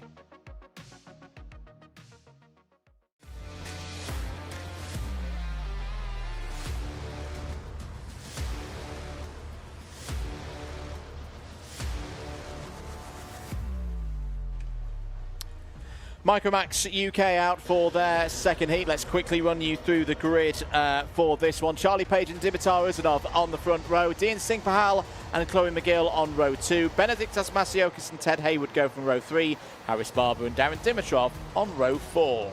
Row number 5, Alfie Garrett and Oliver Woodall, Max Zavaric and Arlo Gamble on row number 6. Row 7, Freddie Walker and Jensen Kelly, Otto Amy and Sebastian Crawford are the final 2 starters. That's a GSF Car Parts sponsored Origin Motorsport livery of Sebastian Crawford there at the back of the field, the black crash helmet, red and white wagon. They come out of the final corner, it's a little bit untied in the middle of the pack, and they'll go around again. Always happens, doesn't it? Well, you rush through fire the grid, and then, you know, they don't listen sometimes. No, that gives us a bit of time just to go through top 10 in the intermediates standings as things are right now. Dean Singh Pahal, winner of the first race, 0 points. Charlie Page, 2. Benedict Asmasiokis, 3. Chloe McGill, 4. Harris Barber, 5. Ted Hayward, 6. Sebastian Crawford, 7. So that was from the back of the grid as well for Crawford. Yes. 8th at the moment is Zvaric. This is Max Zvaric, the youngest of the 3 brothers here this weekend. He normally race with the Cali Kart Works team out in Italy. I have seen the Cali Kart logo, yes, and very, very nice to see the Cali Kart. And of course, even though they don't race in Thailand, Cali Kart is in Thailand. Yes. There is a Cali Kart distributor, and the Cali Kart brand is out in Thailand, which is good to see. Arlo Gamble, 9th, and Darren Dimitrov, 10th. In that number 65 kart, smart looking kart there. Bulgaria, the colours, it's Bulgarian colours, even though it's got Italian colours, the same, you know, white, green and red. It's the shading of them, but good, very noticeable there. What price a win for Chloe McGill, I wonder? She's knocking on the door as the lights go out and we go racing in MicroMax. It's almost happened. Yeah. I'll say this. She's not yet done a full race battling for the lead. She's got close to the lead, but I think she needs a couple of those races, like, you know, you've got Masiokas, Pahal and Page. You know, they are used to running at the front, battling in and out of the lead. They'll, you know, swap the lead over 3 or 4 times a race. McGill is in that sort of secondary pack of drivers who could win, but they need a bit of fortune to go their way. I'd like to see, you know, what would happen if Chloe could get up there and stay in that lead group in the top 4, because again, you know, she puts in the cheeky, sneaky last lap passes all the time. But yeah, it's interesting to see, you know, it's not far off, is that win. The same for Dimitar Uzanov, for Dimi, in the number 62 kart. Now, of course, you had a penalty in the first race, and I'm thinking back at the O plate of the start, at the start of the season, Dimi was the first victim of the new sort of rules about defensive driving, changing your line. On the run up to Christmas corner, he went from the inside defending and then swung out to take the racing line going into the corner. Your traditional move that everybody did up until the end of last year, that's now not allowed. It's one defensive manoeuvre. And I just wonder if he may have fallen victim to that again in heat number 1. He did have a penalty. We couldn't figure out if there's any in-contact driving, but maybe it was to do with that. And of course, it is so difficult, because if you defend going up the hill, going to this corner, if you are a sitting duck coming out of the corner. So, you know, it's a very difficult decision you have to make. It's so tempting just to swing out and take the racing line. Of course, it's force of habit. It's something that these drivers have been doing all the time. They've now got to re-teach themselves how to drive defensively. Now, there is McGill up behind Harris Barber. We've got a 6-kart breakaway up at the front. It's looking good at the moment, this race, to deliver a little bit of spice in the second half of this second heat of the day. See a couple of comments. When's the next junior Rotax race out? 5 o'clock. We've got this race and then 2 qualifying sessions for the Tillotson T4s, and then that final A bit of competitive action here today at Whilton Mill to round things off here on Heats Day Friday. Bit of movement now, I mean, I'm not, please don't think I'm like asking for people to have penalties. But of course, there is like a clarification, or the rule book this year has changed, you know. But again, as long as there's been tarmac going up the hill to Christmas Corner, that's been the move. Yeah. Defend and then swing out wide to take the race in line.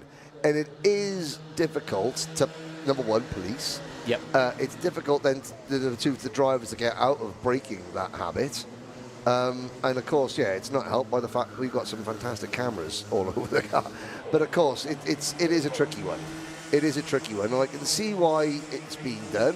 Hey, you know, you want to defend? Fine. You defend, but then that's your bed, you lie in it. You know, you can't have the cake and eat it. That's the idea. Charlie Page having a look. I love the way that Dian Bahal said, oh, yeah, the track's mint. I love the track. And Charlie was mint. Oh, dear. Oh, that's the 34 Freddie Walker out of this race. Freddie, understandably, not too happy. That looks to be a technical problem on the kart. Hands on hips. That's race over. And Freddie was... I promised Freddie that we'd interview him in the paddock show at Kart Masters, because he came up to me and goes, can I have an interview, please? Which is great. Anytime a young driver comes up to me and goes, can I have an interview, please? That's fantastic. That's what we want to see. You know, drivers not being afraid of the media. And of course, I said I would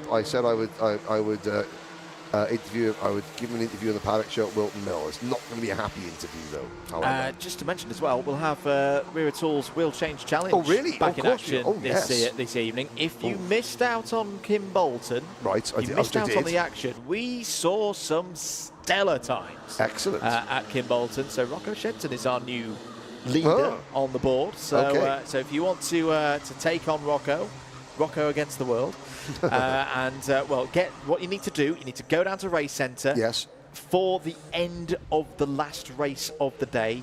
Be there, ready to go, and you can take part if you're there first.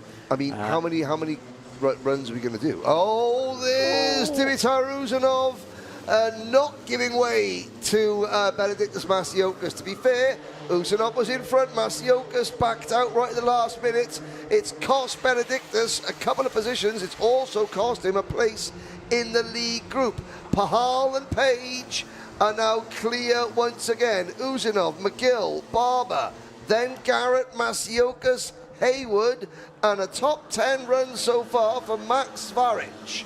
In ninth, head of Darren Dimitrov rounding out the top 10. And the other thing that we should highlight, Henry, he's now behind Alfie Garrett, his nearest rival in the championship. I do wonder for Benedictus, maybe just look back at that one. What can he learn? I think he's at that stage of the season. We've seen him win race after race after race in the first half of the season. He's got a very good haul of points already in the championship. All the other drivers know that they're not going to roll over and just let him win the championship. They're going to race him hard. Yes. Maybe that was an occasion for Benedictus just to pull back on that one. Take some solid points here today. He's still sitting in 4th place in the intermediate championship order. Right now, his advantage in the championship points, if things stay this way when we get to the end of the Super Heats tomorrow, will be trimmed a bit. And Alfie Garrett's still a threat there ahead of him now on the road. Page and Pahal also not out of it either. Absolutely not, There's plenty of contenders in MicroMax in the standings as we look at Uzanov leading McGill, everyone checking over their shoulders.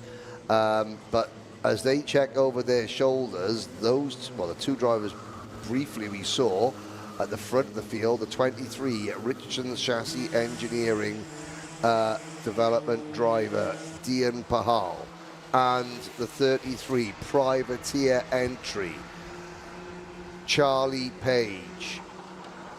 Oh, and there's Masiokas now having to defend against Ted Haywood. Once again, I have to say that a great job by RCE sending us the media briefing.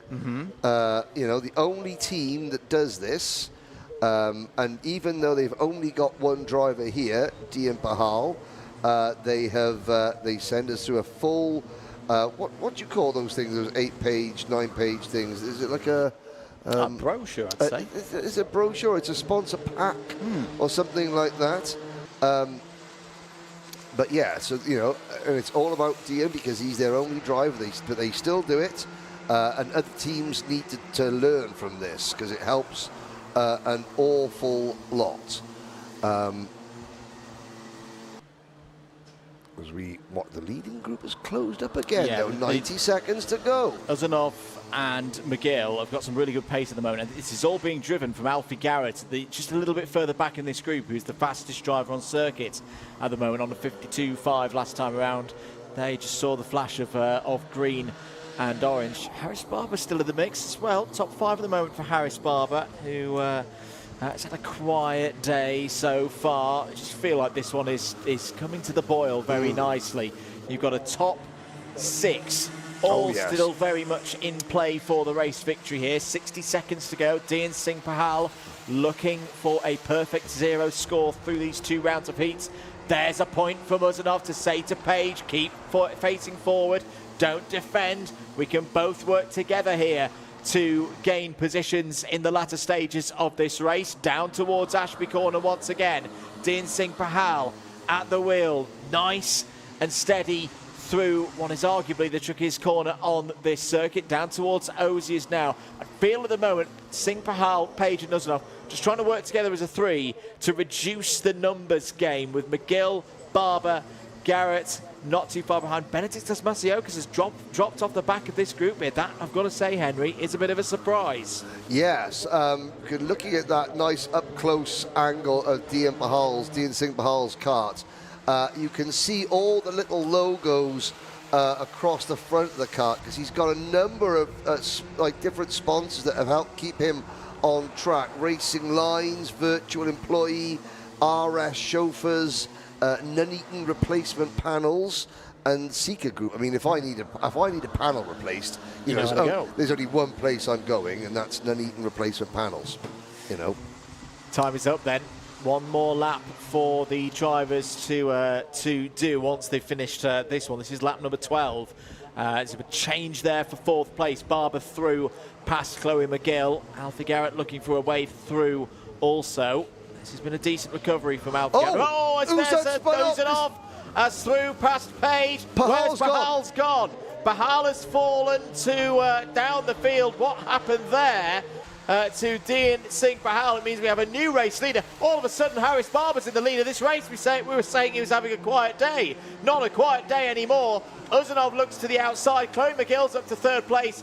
This race is wide open. Masiokas is back part of this battle. Ted Hayward, 7 drivers all going for the race win in unexpected fashion. Side by side there between Garrett and Page. Masiokas tries to cut to the inside.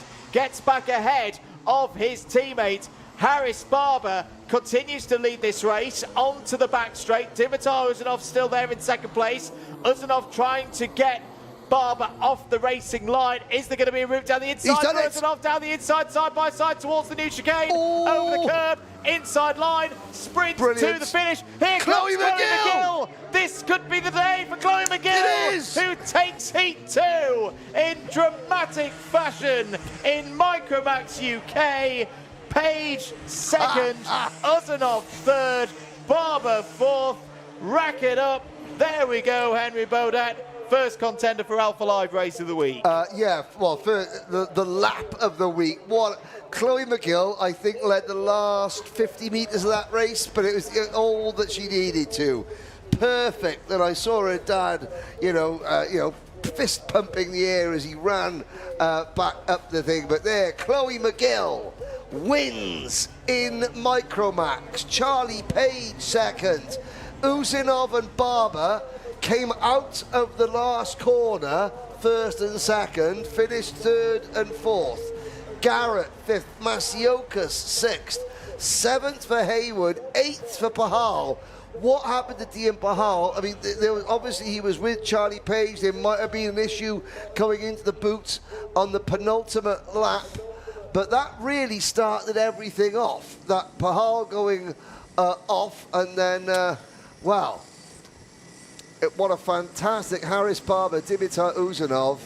And there's Chloe McGill's dad there just running in. And hang on a second.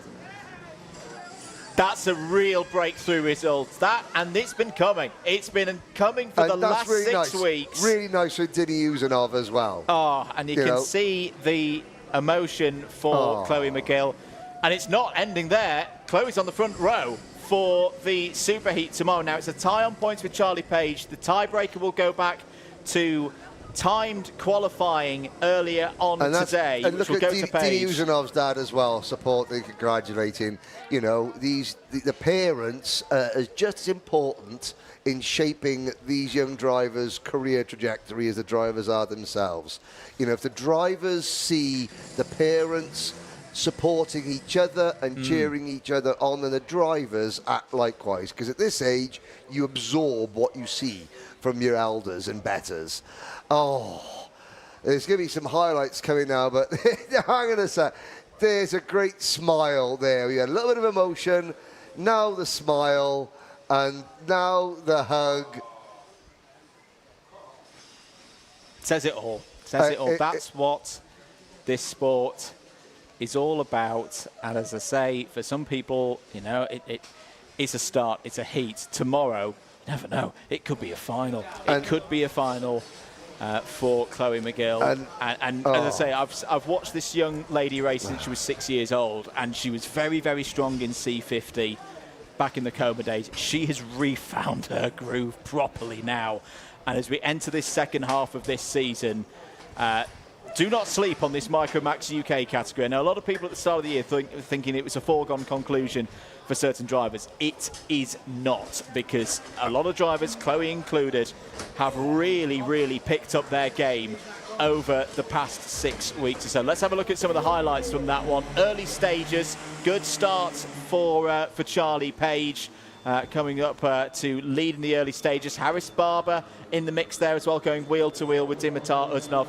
Dean Singh Bahal into the lead as well. And at the mid-stage of the race, we thought it was going to be a carbon copy of what we saw in Heat 1. Yes, with Page and Bahal eventually eking away. Now, yes, there was... No, I couldn't... Well, Dean Bahal certainly didn't go off on his own. But here's the last couple of corners. So, Barber and Uzanov's going in. Here's a cheeky, sneaky move from Chloe McGill. And she crosses the line. And the image when her and there's her dad just fist pumping the air, you know, in the black cap, and mum having a hug at the side. But, you know, for any girl dad here, of any father of a daughter, we have several in this room alone, they know what that feels like. But Nicole Sutherland is chatting to what I'm assuming is the happiest young lady in Scotland. Take it away, Nicole. Chloe McGill, I think you're going to be remembering that heat for a very, very long time. One to remember, definitely. It was a tough race on the start. We dropped back a bit. I just kept calm and positive, and I was like, come on, I can win this. And you absolutely did just that. Tell us, Chloe, when you were running to the line, it was really close between you and the other drivers. How did you manage to do it? What did you do in the last corner to really get the legs on everybody else? It was a really close battle, and I could see it happening. I thought, right, I might as well defend this position, and you never know what's going to happen. And they were fighting, and I just thought, this is my opportunity, let's do it. And it absolutely was. I think on behalf of me and the rest of the commentary team, Chloe, well done. That was absolutely fantastic. We're going to try and get your dad, Stephen, to come over as well to see what he has to say, because you are a dad and daughter duo in this. Stephen, that's a great result. It's a heat, but that's fantastic. Yeah, it's fantastic. I think it's just good to allow Chloe to show back all the pace we know she's carried over the years, winning championships and being at the front, the sharp end everywhere. It's that emotional bit. And extremely proud of her, what she's doing, but I think we needed a change halfway during the year just to kind of revitalise Chloe, revitalise us as a team. Sam came calling at SPR, and it's a big thanks to him and his team for bringing us in, because it's been a breath of fresh air for us in the garage and for Chloe. She's been made very welcome within the camp. The HRS building the engines has done a fantastic job. Sam and his team work so hard away from the track every day. They're on the phone just trying to push the limits to be the best that we can be and give Chloe the best opportunity she can have as a girl to go racing and compete against the boys in a very kind of male dominated sport. And it's just it's great to show that on this kind of level that girls can race just as good as boys, and congratulations to her. So very proud. Well, there's a lot to be proud about, and I think you could be in for a very good result this weekend, Chloe. Well done. We'll head back up then to Andrew and Henry in the commentary box. We've got a Tillotsons on the circuit right now. Thank you very much, Nicole. I just want to make one final point for drivers in terms of, you know, when you have a difficult start to the season, outside the top 15 at the start of the season for Chloe McGill at Warden Law.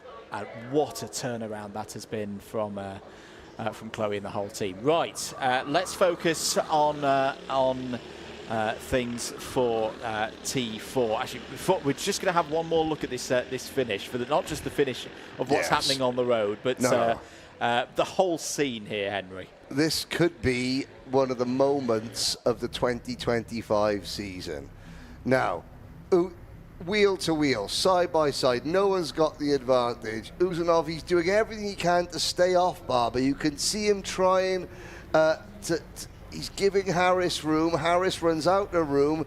There comes Chloe McGill, and again, she looks across, jumps up and down in the seat. There goes the fist. That's where she knows she's done it. To the left of your screen, you'll see Harris doesn't look happy about that, but again, it was him and Dimitar having their own run.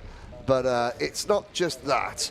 I think the montage of that last corner, and then, you know, it's the greeting at the end, the parents and the hug. It reminds you again at the bottom line is that these are kids and their parents, and his dad Stephen said the same thing. They're just a dad and a daughter trying to succeed in a male-dominated sport. And Chloe gave this fantastic interview where she talked about how that, and she echoed the sentiments of every female, every girl that I've spoken to in this paddock.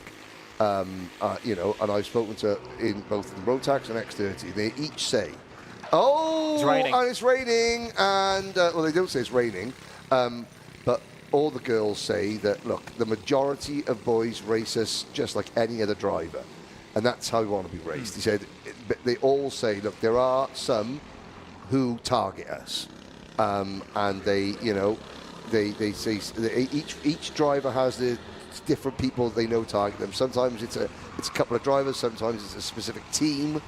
And again, I've spent all year talking to them, and it's an issue that because all the girls just look, we just want to race like everyone else, you know. And you look at the way that Dimitar Usanov congratulated her.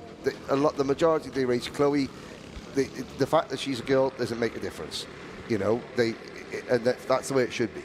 There's still going to be incidents, but then you see in other, you know, you do see, and it was quite evident, I think, the Kart Masters in one particular class, I have to say, that there was, and I'll say, you know, you look back at Sukmani Kira's final, and you see some of the driving that was, some of the respect that was not afforded her, and you'll see what I mean. And it's something that, you know, all the girls are saying, look, just race us like anybody else. And if you know, but don't target, you know, and if there are people that are targeting them, then they need to be called up on it. You know, that's my opinion, and I'm sticking to it. But no, it's true. And hey, I'm only reflecting what I'm told in the paddock by all the girls and their parents, because of course the parents, the ones sending their daughters out in the 60, 70 miles an hour machines, knowing that a couple of other people are racing them, you know, will try and smash them off, which is because they're girls, you know, and that's something that can't happen. Because accidents will happen anyway, as you can see, because it'll start raining on slick tyres and half the Tillotsons went off at Christmas corner. Now, this is qualifying. I've wittered on for virtually the entire qualifying session. Andrew Mather, what's going on the track? It's all right. So we've had that rain shower. It's starting to grip up again. Remember, this is a 3-lap average qualifying. Yes. So I can understand why some of you at home are thinking, hang on, is there a race going on out there? I think this is all just to try and get some track position with the final lap of qualifying coming up. Right now, Ferenc Hevesi would be on pole position for the heats tomorrow, but his advantage in 3-lap average is only 8 thousandths of a second. Keep an eye on Ralphie Branscombe, because Ralphie Branscombe has got the fastest single lap, but is 9/10 back. I'm going to be very interested to see how the averages change, and they do change. Branscombe has just dropped his average down to a 54 flat. Was 9/10 back, is now only 800ths back. So effectively, this is a race. This is a race in qualifying, because Ferenc Hevesi has got the track position at the front of the order. If Branscombe wants to go quicker and drop his average further still, he's got to get past Hevesi. He's got to get that track position.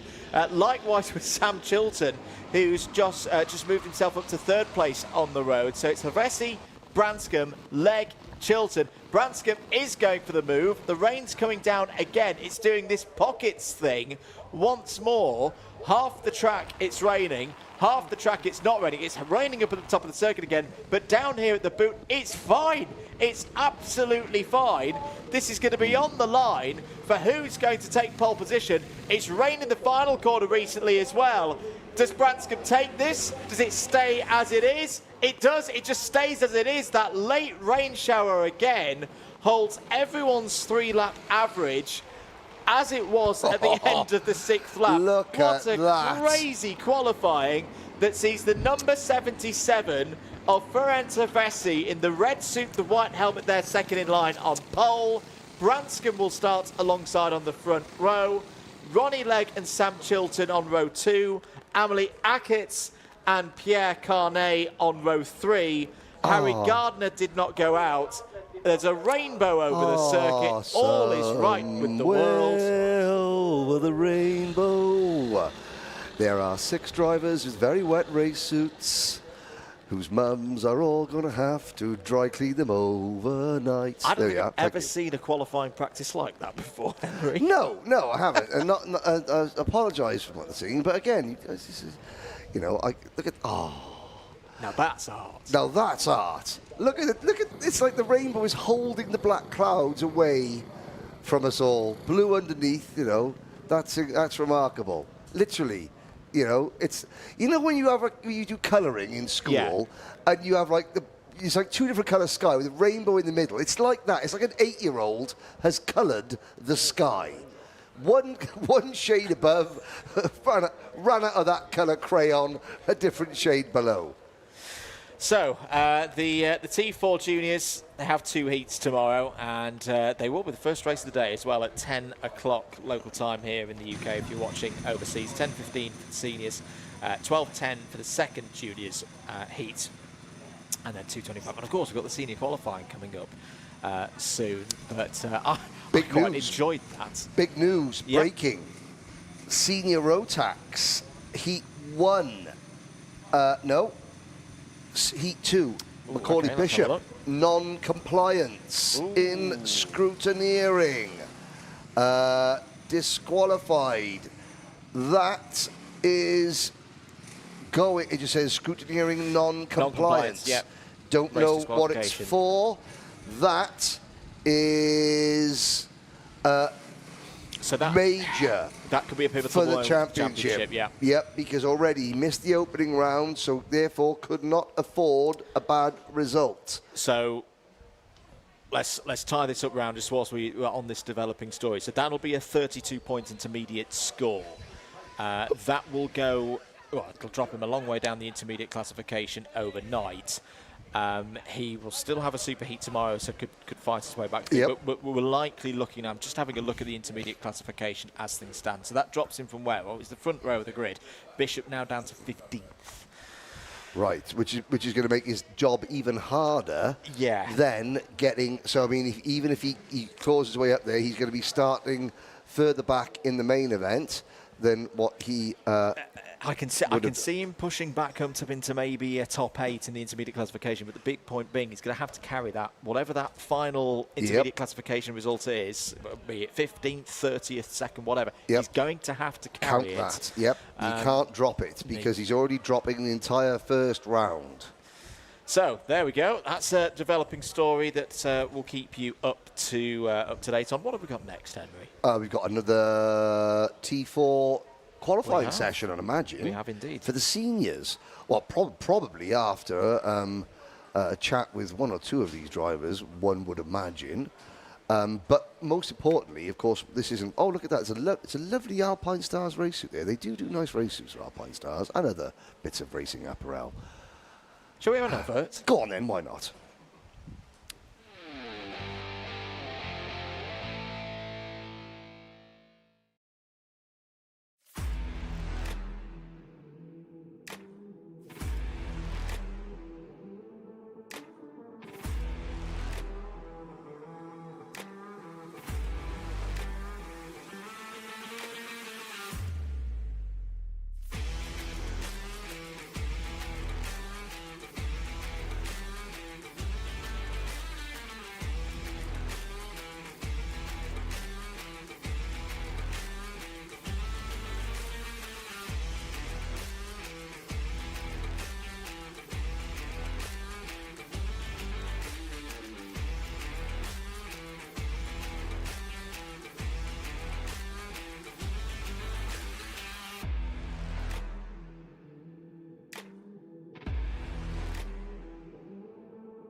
Motorsport is naturally a fast-paced and dynamic environment. Dealing with a specialist insurance advisor helps to ensure that your specific needs are covered.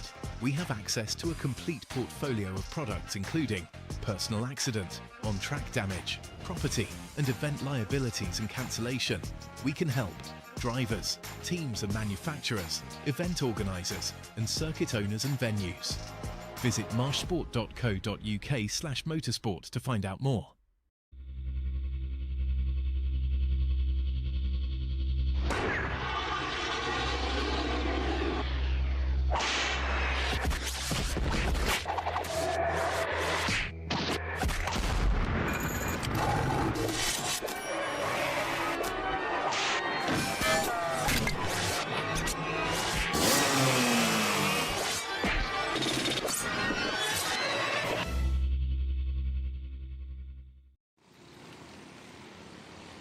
Welcome back to live pictures and, qualifying practice underway for the T4 seniors, but it has not gone the way of Joe Bechtold. Joe Bechtold is out of this qualifying session with an issue there right at the top of the circuit through Christmas Corner. So 5 minutes of this session to go. Same story, it's a 3-lap average if I'm not mistaken. The rain, I think, has stopped for now, although it's going back and forth on us across the course of this afternoon. This qualifying session will set the grids for the 2 heats for this category tomorrow in what is, of course, their O-plate for 2025. At the moment, everyone has completed 1 flying lap. Matt Wildman is the fastest driver on a 1 minute 2.28. Noah Rosser, the winner of the T4 Nations Cup in 2023, is P2. Zach Mead, good start for Zach Mead, P3 ahead of Ed Davidson, Jason Bradbury, Ollie Cooper, Welton, Harry Bell. Those are our drivers who have not all set lap times. Joe Bechtold, as we've seen, has had a problem up at the top of the circuit. Also, at least on our timing screens, got no Philip Rawson, which is a new bit of news. I'm not quite sure what's happened there. We have had one withdrawal from the event already. Unfortunately, Steph Theodorou has had to retire from the meeting, having run yesterday during the free practice sessions, but has had to retire through a rib injury that he cannot drive today. 3 3/4 minutes of this session to go. Second lap time is coming in. This one will take a little bit of time just for everyone to get 3 laps in, or properly 4 laps in, because the first lap is always a bit of a warm-up for the drivers. But right now, Matt Whilton is on pole position, 59.87 for the average of his 2 laps so far, an advantage of 1.9 seconds over that driver there, Noah Rosser. In the 3:31, whoa, has a bit of a moment coming down the hill and through Ashby Corner. Off the road as well goes Zach Mead in the number 73. Everyone's going for a bit of a grass tracking moment on the exit of Ashby Corner. That will allow the number 99 to come through of Ollie Cooper Whilton. A number of these drivers have been racing Tillotson T4s throughout the course of the UK Series season, the T4 United Kingdom Championship points, which do at the moment have Philip Rawson at the top of the table. Ollie Cooper Whilton is another one of the drivers who's raced in every single one of the 5 rounds so far this season in their championship. Can hear someone's front bumper potentially skipping there across the ground. Hope that's not a problem for anybody out there. Third lap times are in. Still Whilton ahead by 1.65 seconds. There's Jason Bradbury in the number 17. An experienced driver in Tillotson T4s now. Oh, it's Henry Bell, the latest driver to have a skittish moment down through Ashby Corner. All these drivers, all these teams running on the Maxxis Sport tyre, very durable tyre that they use throughout the course of their competitions, part of the low-cost initiatives that's the framework for Tillotson T4 racing. If you want to get involved, do head across to their website, tillotson.ie/T4-series-UK. There is another round to go, of course. It'll be at Buckmore Park on the weekend of the 12th to the 13th of October. Right, so now we've got 4 lap times in. This is now starting to give us more of a flavour of who's looking good in this qualifying session. Well, I know who's not looking good. And that's Philip Rawson. I was going to say, have you found something else? Yes, because he missed the grid gate by a second. Oh! Yes. Yes. So that's why we've not got Philip in this race. Yes, he's sitting outside with his better half, watching. Of course, this is him there. It's just behind the post. Yes, by a second. I said, well, that's a... He goes, oh, it's all right, I like coming through. Gives you something to do tomorrow. Him a big challenge. Yeah. And of course, he's going off to 1st to 4th of October, 1st to 5th of October is the Tillotson T4 Nations Cup in Valencia.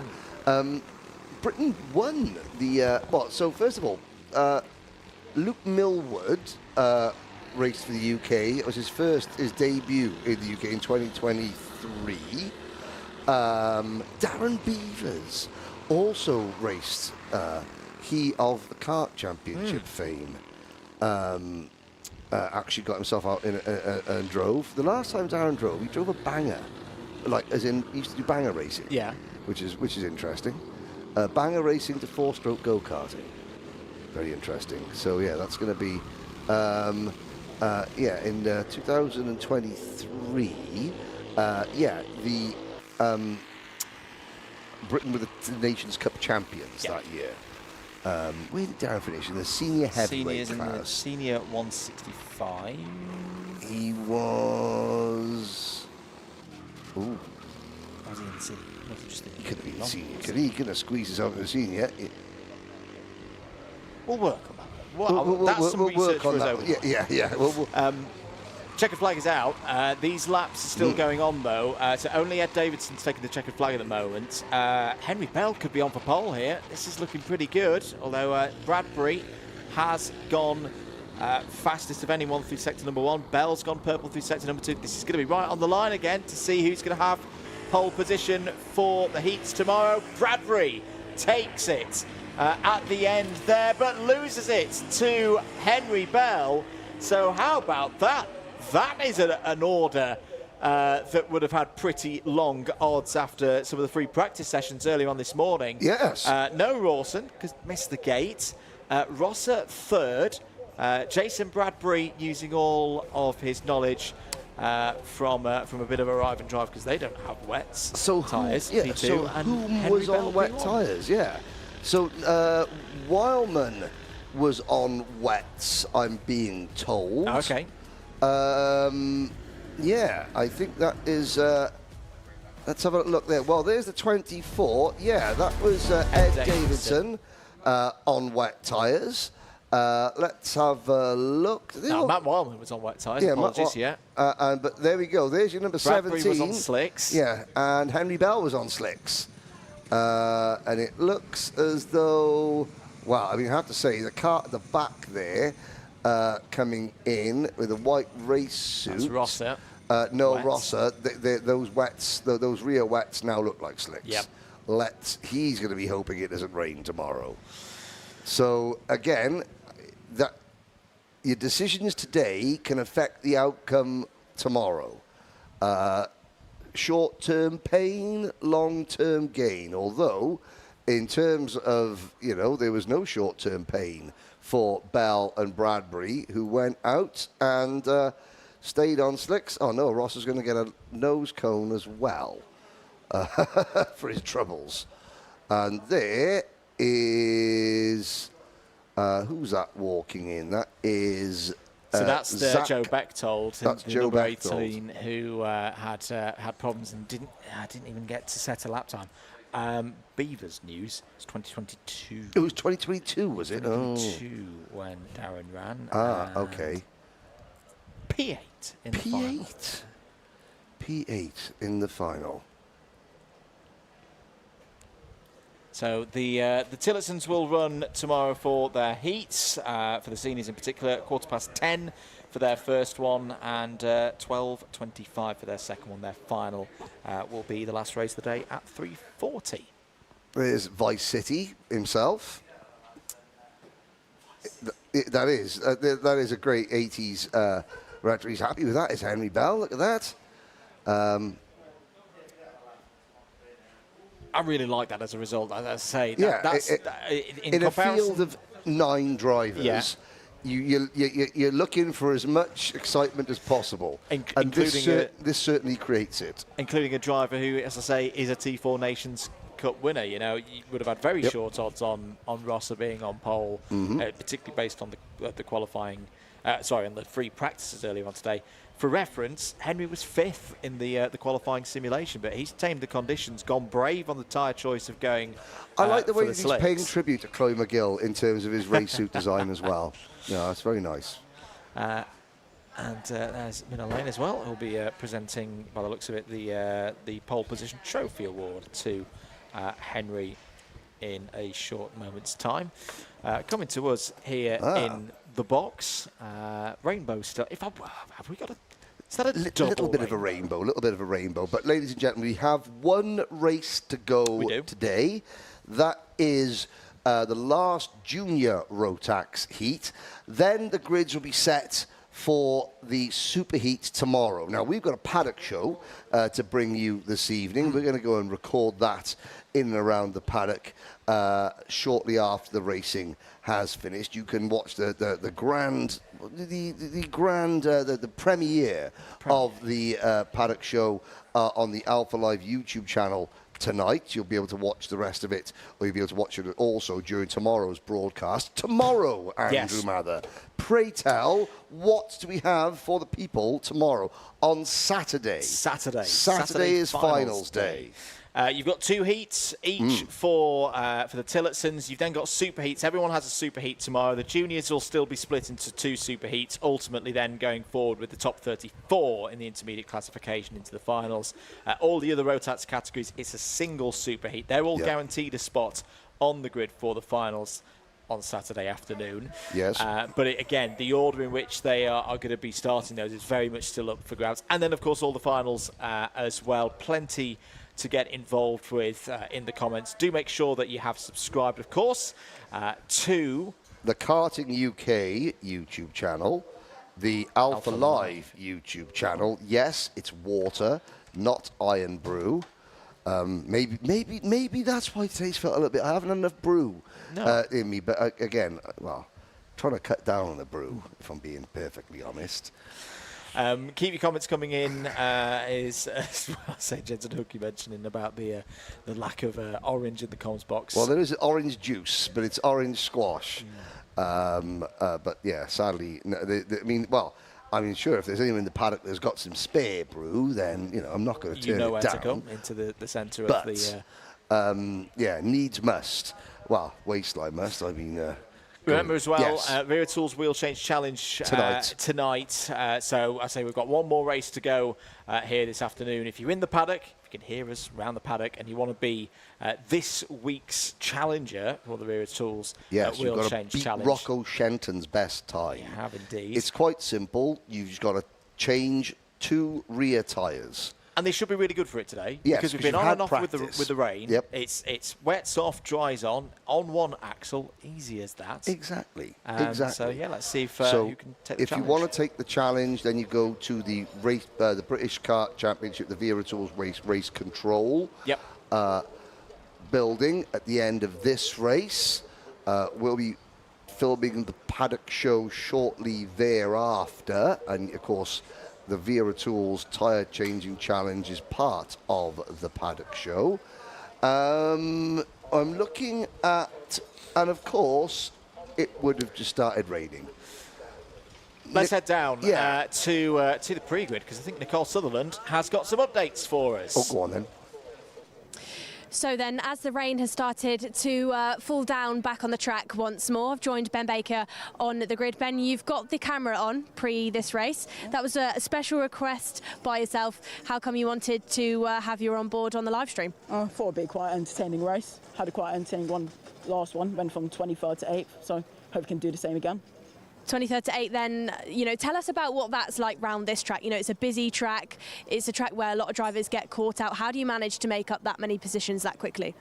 A lot of it has to be at the start because it gets quite spread out here. But then afterwards, you just need to quite maintain the gap to the people behind and also try pick off from incidents ahead. And, you know, the rain that's falling down now, do you think that's going to maybe play into your hands on picking off a few more positions? Yeah, I was quite good in it in the last race when it started falling down, so hopefully can do the same again.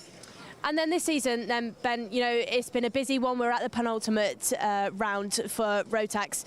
Can you tell us about how you've got on through the year? What's your experience been like? It's been quite good. I'm trying to get top rookie, and that's going quite well so far. So I'm leading the rookie championship, so hope you can maintain that after this round. Well, we'll see what happens and we'll see what goes on the onboard then. Ben, great to speak to you. We'll head back up then into the commentary box. We'll see what Benjamin's onboard footage brings us within this race. We'll see what the rain brings us as well, because it is starting to spit down here on the track. It's not actually that heavy just yet, but we've seen it before. It starts off light, it gets heavier and heavier, and it might catch some drivers out. It might do indeed. So another bit of drama for us here this afternoon. Henry Baudet. Well, I've got to say, big thank you. If Jensen Hooky does arrive, he's coming down to spectate tomorrow, which of course you can. Please, if you're in the area, come and spectate. No dogs allowed. Nope. No, Wilton Mill doesn't allow dogs, so no paddock show pooches tonight. But most importantly, if Jensen Hooky comes through on his promise of bringing me some iron brew, then I will mention how great he was in the National Kart Cup the other week, winning. Yeah, doing very well. I mentioned how well he does in that. Here we go then. Last race of the day. Shot down there on the grid at Spain in the foreground. Everyone on slicks. Everyone on slicks is the news that we've received here in the box. Now, his mum's English, his dad's... No, his one parent is English, one parent is Czech, and his name's Spain. Indeed. Yes, that was the thing, the takeaway. There's the Cali Kart logo. Great to see the 3 Thai brothers. Again, fantastic. I was out in Thailand at the Rotax Asia International Trophy at the start of the year. A wholly different culture of racing in Thailand. But here we go. It is Junior Rotax, last race of Friday. coming right up.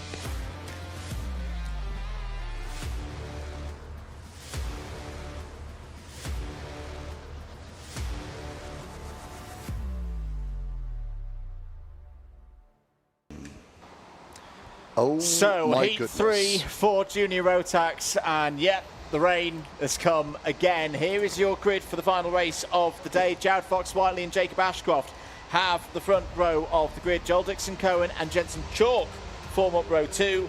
Archie Lovett and Harry Taylor on row 3. Zach Turner and Leon Hasty, they go from row 4. Alex Shepherd and Kai Clark round out your top 10. Luca Holmes-Ballock and the rock and roll star, the GP plate holder, Albie Lapper next. Finley Buck and Ellis Bell, Noah Barham and Rayan Gandu, your top 16. Row number 9, Louis Radcliffe and Charlie King. Rex Ashley and Joshua Smith go from 10. Sam Kohler and Sebastian Clark start on row 11. Benjamin Baker, carrying our camera, starts on row 12. He's joined by Samir Paul. Wrapping out the rest of the 28-strong field, Jack Beasley and Marat Zwaric, and Ryan Gill and Ed Spain. 14 rows. It's truly bizarre here today at Whilton Mill. That shot was from up at Christmas Corner across the circuit. We look outside of our commentary box window. Okay, we can see the rain, but it doesn't seem as heavy from our vantage point. This is, and of course, no one will be on wet tyres because it was dry when they came onto the grid. And it still looks a little bit dry around parts of the circuit. Now, this is going to be a test of skill. On board with Benjamin Baker, a nice easy run. No. They've all gone off. They've all gone off. 2, 4, 6, 8 of them. Is that Ashcroft? Yes. Ashcroft, the championship leader, the pole man, is off. Who's left? Who's left leading? I think it might be Kai Clark as a bug attacks you, Andrew Mather. Yeah, I'm getting attacked by all quarters. Benjamin Baker, Kart spinning in front of him. That was the 283 going around. That was Louis Radcliffe. Teeming down. Oh, the Thule Motorsport Kart, Joel Dixon-Cohen just understeers off. Leon Hasty picks up the race lead. You're right there, Andrew. Andrew, there is a... This fly has been around this comms box the last 36 hours. I think you got it. Right, there's a race going on. There's a race going on, and there's to a keep fly on the circuit. attacking Andrew Mather. I mean, it's not even a fly. It's like a tiny... It's a gnat. It's a gnat. It's an annoying gnat. It's an annoying gnat. And right, here we go. Into the boot. 2 cars off. Oh, Baker's gone off. And who was that? That's Finley Buck is off as well. Through goes Albie Lapper. Sideways the GP plate kart. Now, who will find out? I mean, we're still on the first lap here. Yeah. We're still on the first lap. Okay, Hasty, Clark, Turner, Lovett, Rex Ashley. Up 14 places to P5. Right, Sebastian Clark, Jensen Chalk, Jacob Ashcroft, Alex Shepherd, Luca Holmes-Ballock, Noah Barham. And well, okay, drivers, you've got to drive the conditions now. I keep saying this, there'll be people saying, why did you raise the red flag? Well, no. You know, you're on the wrong tyres, it's not deluge, in fact, it's dry, and the sun is shining. So you simply drive the conditions. A lot of drivers haven't done that on the opening lap yet. Now, I think we'll see a lot fewer, far fewer incidents and off-track excursions because the drivers now have they know the level of grip or lack thereof, and you will see them driving to the track conditions. There we go, all safely through the boot. Ellis Bell in the 246 kart. Ellis is, well, we're going to get a huge gaps between some of the finishers now. Bell goes across the line in 6th. So, it's Dixon, it's Hasty, Clark, Turner. There's Hasty, there's Clark, Turner, under pressure from Rex Ashley. Wild card driver, retired from the first race, and he's up into P4. Then it's Joel Dixon-Cohen, followed by Bell, Lovett, Josh Smith, Sam Kohler, Finley Buck, and then we're on board with the 11th place car, our camera car, Ben Baker. This is before we even get onto the fact. This has absolutely blown the intermediate points apart. Oh, where's Ashcroft? Both Ashcroft 21st. is now outside of the top 10. So having looked at odds on for another 65 points haul, I mean, again, drop scores can come into play later on in the season. And don't give this one up as well with 6.5 minutes to go. Ashcroft could still get his way back up the order. I think that Jacob Ashcroft will be back. I think he'll be back inside the top 6 of the intermediate classification before this race is over. Because now, Samir Paul, the number 213, is that number 213 going off there?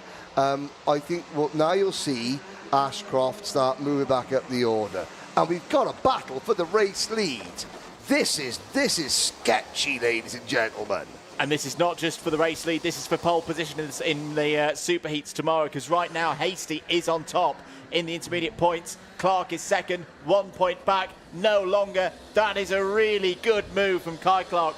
That is an A-grade move from Kai Clark. Hey, wasn't the fastest, wasn't the most dramatic, but the positioning, and then he spoils it. And he spoils it, he falls off the road. I'm so sorry, Kai. That's the market again. That's commentator's curse number 3 of the day. Let's have another look at the race start. Now, I'm really interested to see, I think it's everyone on the anti-pole side of the grid, that they're the ones who struggle. So Ashcroft in the lead there. Oh, no. So Fox Whiteley kind of started that one hang on a sec. The top 8 drivers all ran off. Hasty went off. Yeah. The race leaders went off as well. And it was the Thule Motorsport kart. I'm trying to see who actually came out of turn 1 in the race lead. It was nobody that started at the front. I think it might have been Alex Shepard, I think, got round the first corner. And he started 9th. But now we'll have a little look. Now, Ashcroft already back up to P5 in the intermediate classification because he's now back to 14th. There is the 2-3-4 kart. That's our camera kart, Benjamin Baker. He said it was quite an entertaining first race where he went from 23rd to 8th, while he's done 23rd to 9th, including having a spin. But Kai Clark, I know you put the markers on him, but he's back in the lead now. He's been so impressive. Yep. He's had a few penalties, either blocking penalties, contact penalties, driving overly defending at Le Mans for one penalty, which is all just part of learning. But you might think they're being a bit unjust. But of course, the undeniable thing is that he is wicked fast now. He is absolutely a contender for a race win every time he steps into a junior Rotax kart. He's one of the drivers you have to look out for anyway. You're going to have to look out for him come the end of the season in terms of the championship, I am sure. In the start of the weekend, 3rd in the championship standings, just 3 points behind Albi Lapper, who's currently running in 15th place in this race. 5-second penalty for Louis Radcliffe. Good afternoon to Stu Stretton as well. Hello. Who said, I don't disagree, Stu. Stu was making quite his mark on the social media in the week with some of his KZ. Dramatics. I mean, I've got to say, the clip that Stu Stratton posted of him in his KZ going, going through the air at the boot there at the new chicane at Whilton Mill was fantastic. And Stu Stratton makes a very good point. Slicks in the wet and half of the grid goes off track. Rental karting, slicks in the wet, could teach a lot. Well, of course it's Stu. And I'm sure Stuart Stratton's next comment was, if you pop down to Mr. Karting, yes, in where? Near Lamington. Near Lamington, you can go out on a rental kart track on slicks in the wet. Isn't that right, Stu, who owns Mr. Karting near Lamington with a fleet of rental karts? 2.25 minutes of this race to go. So Kai Clark leading this race has also got the lead in the intermediate classification. There on your screens, Ben Baker trying to find a way through past Ellis Bell. That's for 8th place. Joshua Smith there as well. Said the GWRs were potentially on for some good results today. Joshua Smith up 10 places in this race so far. Jared Fox Whiteley coming back into play. So now back into 13th place, Jacob Ashcroft 15th place. It's not a disaster for Ashcroft in terms of the championship points. You know, he's in 7th place in the IC. He's within striking distance of a number of other drivers. It could still be a good championship haul of points after the first stage tomorrow. Here, though, here's a battle and a change for the lead. Clark went deep. Clark went deep into Ashby Corner, and you could see the effect there. Got off the racetrack, got off the drier part of tarmac onto the painted concrete curb. Just could not get the power down. Leon Hasty back into the race lead.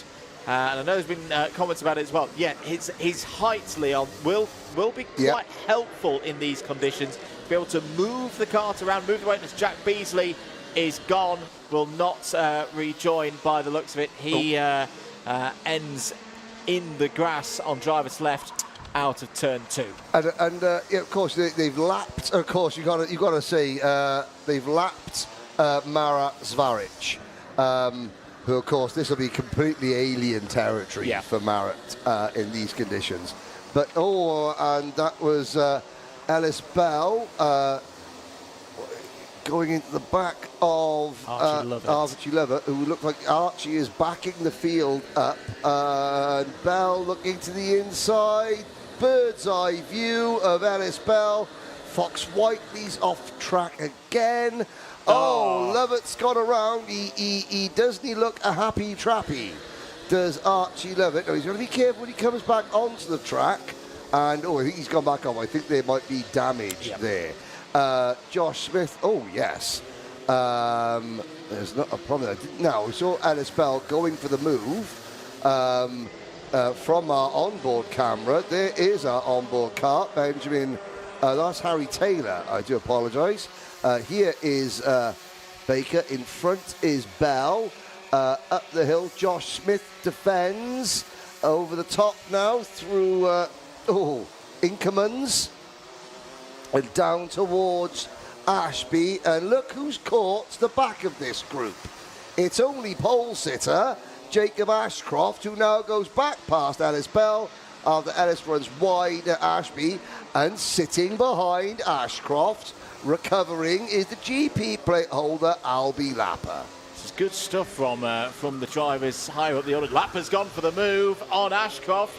That's first versus second in the championship, and the driver second in those points has got the better of that battle. Final lap board is now out. Warning plate for track limits for Albie Lapper. Just a warning at this stage. Kai Clark's lead now. What's happened to Leon Hasty? Is that Lapper off the road? I think it is. So Lapper rejoins further down the order. Something's happened to Leon Hasty, Henry, because Leon Hasty is 5 seconds behind Kai Clark now. It's been quite a bizarre race. Kai Clark's going to win it and have pole position for the Superheat tomorrow. Yep, and it was Leon Hasty lost 6 seconds on the penultimate lap. Now, how far down the order does Albie Lapper fall? There's the GP play holder. Now, of course, he did put a move on to Jacob Ashcroft. Again, it was aggressive. Ashcroft is the championship leader. He's got to expect aggressive moves to come from his title rivals. I just happen to wonder if Ashcroft was also similarly aggressive, going through Crook, Oblivion, Crook and Fine Lady. But there we go. That is Kai Clark, Leon Hasty, Zach Turner. Great P3 drive. for Zach Turner, P4 for Joel Dixon Cohen, P5 Finley Buck, P6 Rex Ashley. Excellent for Rex Ashley. Josh Smith, Harry Taylor, Benjamin Baker, Jacob Ashcroft 10th, Louis Radcliffe, Ellis Bell, Jared Fox Whiteley, Sam Kohler, Charlie King, Noah Barham, Albie Lapper finishing 18th there at the end. Well, a real mixed-up order from top to bottom there in Junior Rotax. That leaves the intermediate classification overnight looking like this. Clark, P1, 2 points. That'll be pole for Superheat A. Remember, this is the only category that has 2 Superheats. So it will be... wow, that's had some damage. That is a 685 kart Shepard, of Alex Shepard, who was really well positioned after the first couple of laps. That is, that's gone off in a hurry, that has. So Hasty second in the IC means he'll have pole position for Superheat B. Wolfit third, going to Superheat A on the outside of row 1. Ashcroft will again be on the front row on the outside of 1 for Superheat B.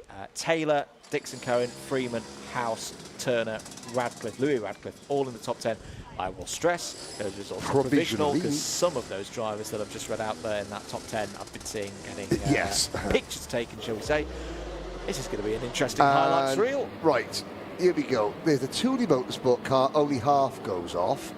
There's the Cole, okay, so it's the Coles Racing car. Zach Turner got around turn 1 clear. That was an incredible start. The top 8 all going off. And Turner came home to finish in 4th position. But of course, that was as wet as it got. And there's the reactions from everyone. And it also continued. That was Lapper going for a spin up at Christmas Corner on the first lap. There's a shot of Rex Ashley as Benjamin Baker and Finley Putt go around. This is all on the opening lap. Then things, like I said, calmed down because they drove the conditions. Clark made a great move, then Andrew Mather said so, and Clark probably went off. Hasty got him back. Jensen Chalk having another agricultural trip. Ellis Bell, Finley Buck now. Now we're going to see what happened there. Hasty makes another move, but at some point Hasty... is this the Archie Lovett incident? That's a strange one because Ellis Bell was in front. I'm not quite sure what happened there. Well, obviously there was contact made, and Archie Lovett went off, but that was a strange one. Was indeed. Well, Kai Clark won it by 4.24 seconds ahead of Leon Hasty. We'll see Junior Rotax back in action. 10:30 for Superheat A, 10:50 for Superheat B tomorrow. First of the Rotax categories, and then they've got the first final of the day at 1:15. I think it's time to head down to some sense in there. Absolutely. In the paddock. So over to you, Nicole Sutherland. Well, thanks very much for today then, boys. Last driver interview down here in Parc Fermé then with Kai Clark. Kai, good race there from you, but it looked like you got the damage done in the first couple of laps with everybody sliding off the road in the first corner. Can you tell us about how you handle that, when you're starting a bit further back and everybody's sort of tripping all over the place? Just maintain the speed and not push too hard because everyone's just going to fall off the track anyway. So just maintain it. And in the wet conditions when you were chasing down Hasty, can you tell us about the chase and about how you managed to pull off the move? Because you were going back and forth with him for a little while. Just keeping it on the track mainly. And then, expectations as we go into tomorrow then, Kai. You've had a strong season so far. I think as the season's gone on, you've got better and better as well. What are you expecting out of your performance tomorrow during the final, during the penultimate event? Podium, hopefully. Well, Kai, good to catch up with you then. Thanks for the interview. That's it then from us today. That's it from me down here in the pit lane and the Parc Fermé. Tomorrow we're live from 9:50, so make sure you stay tuned. Doesn't stop there because we've got all sorts of things going out over our social media channels this evening. So keep an eye out and we'll see you tomorrow.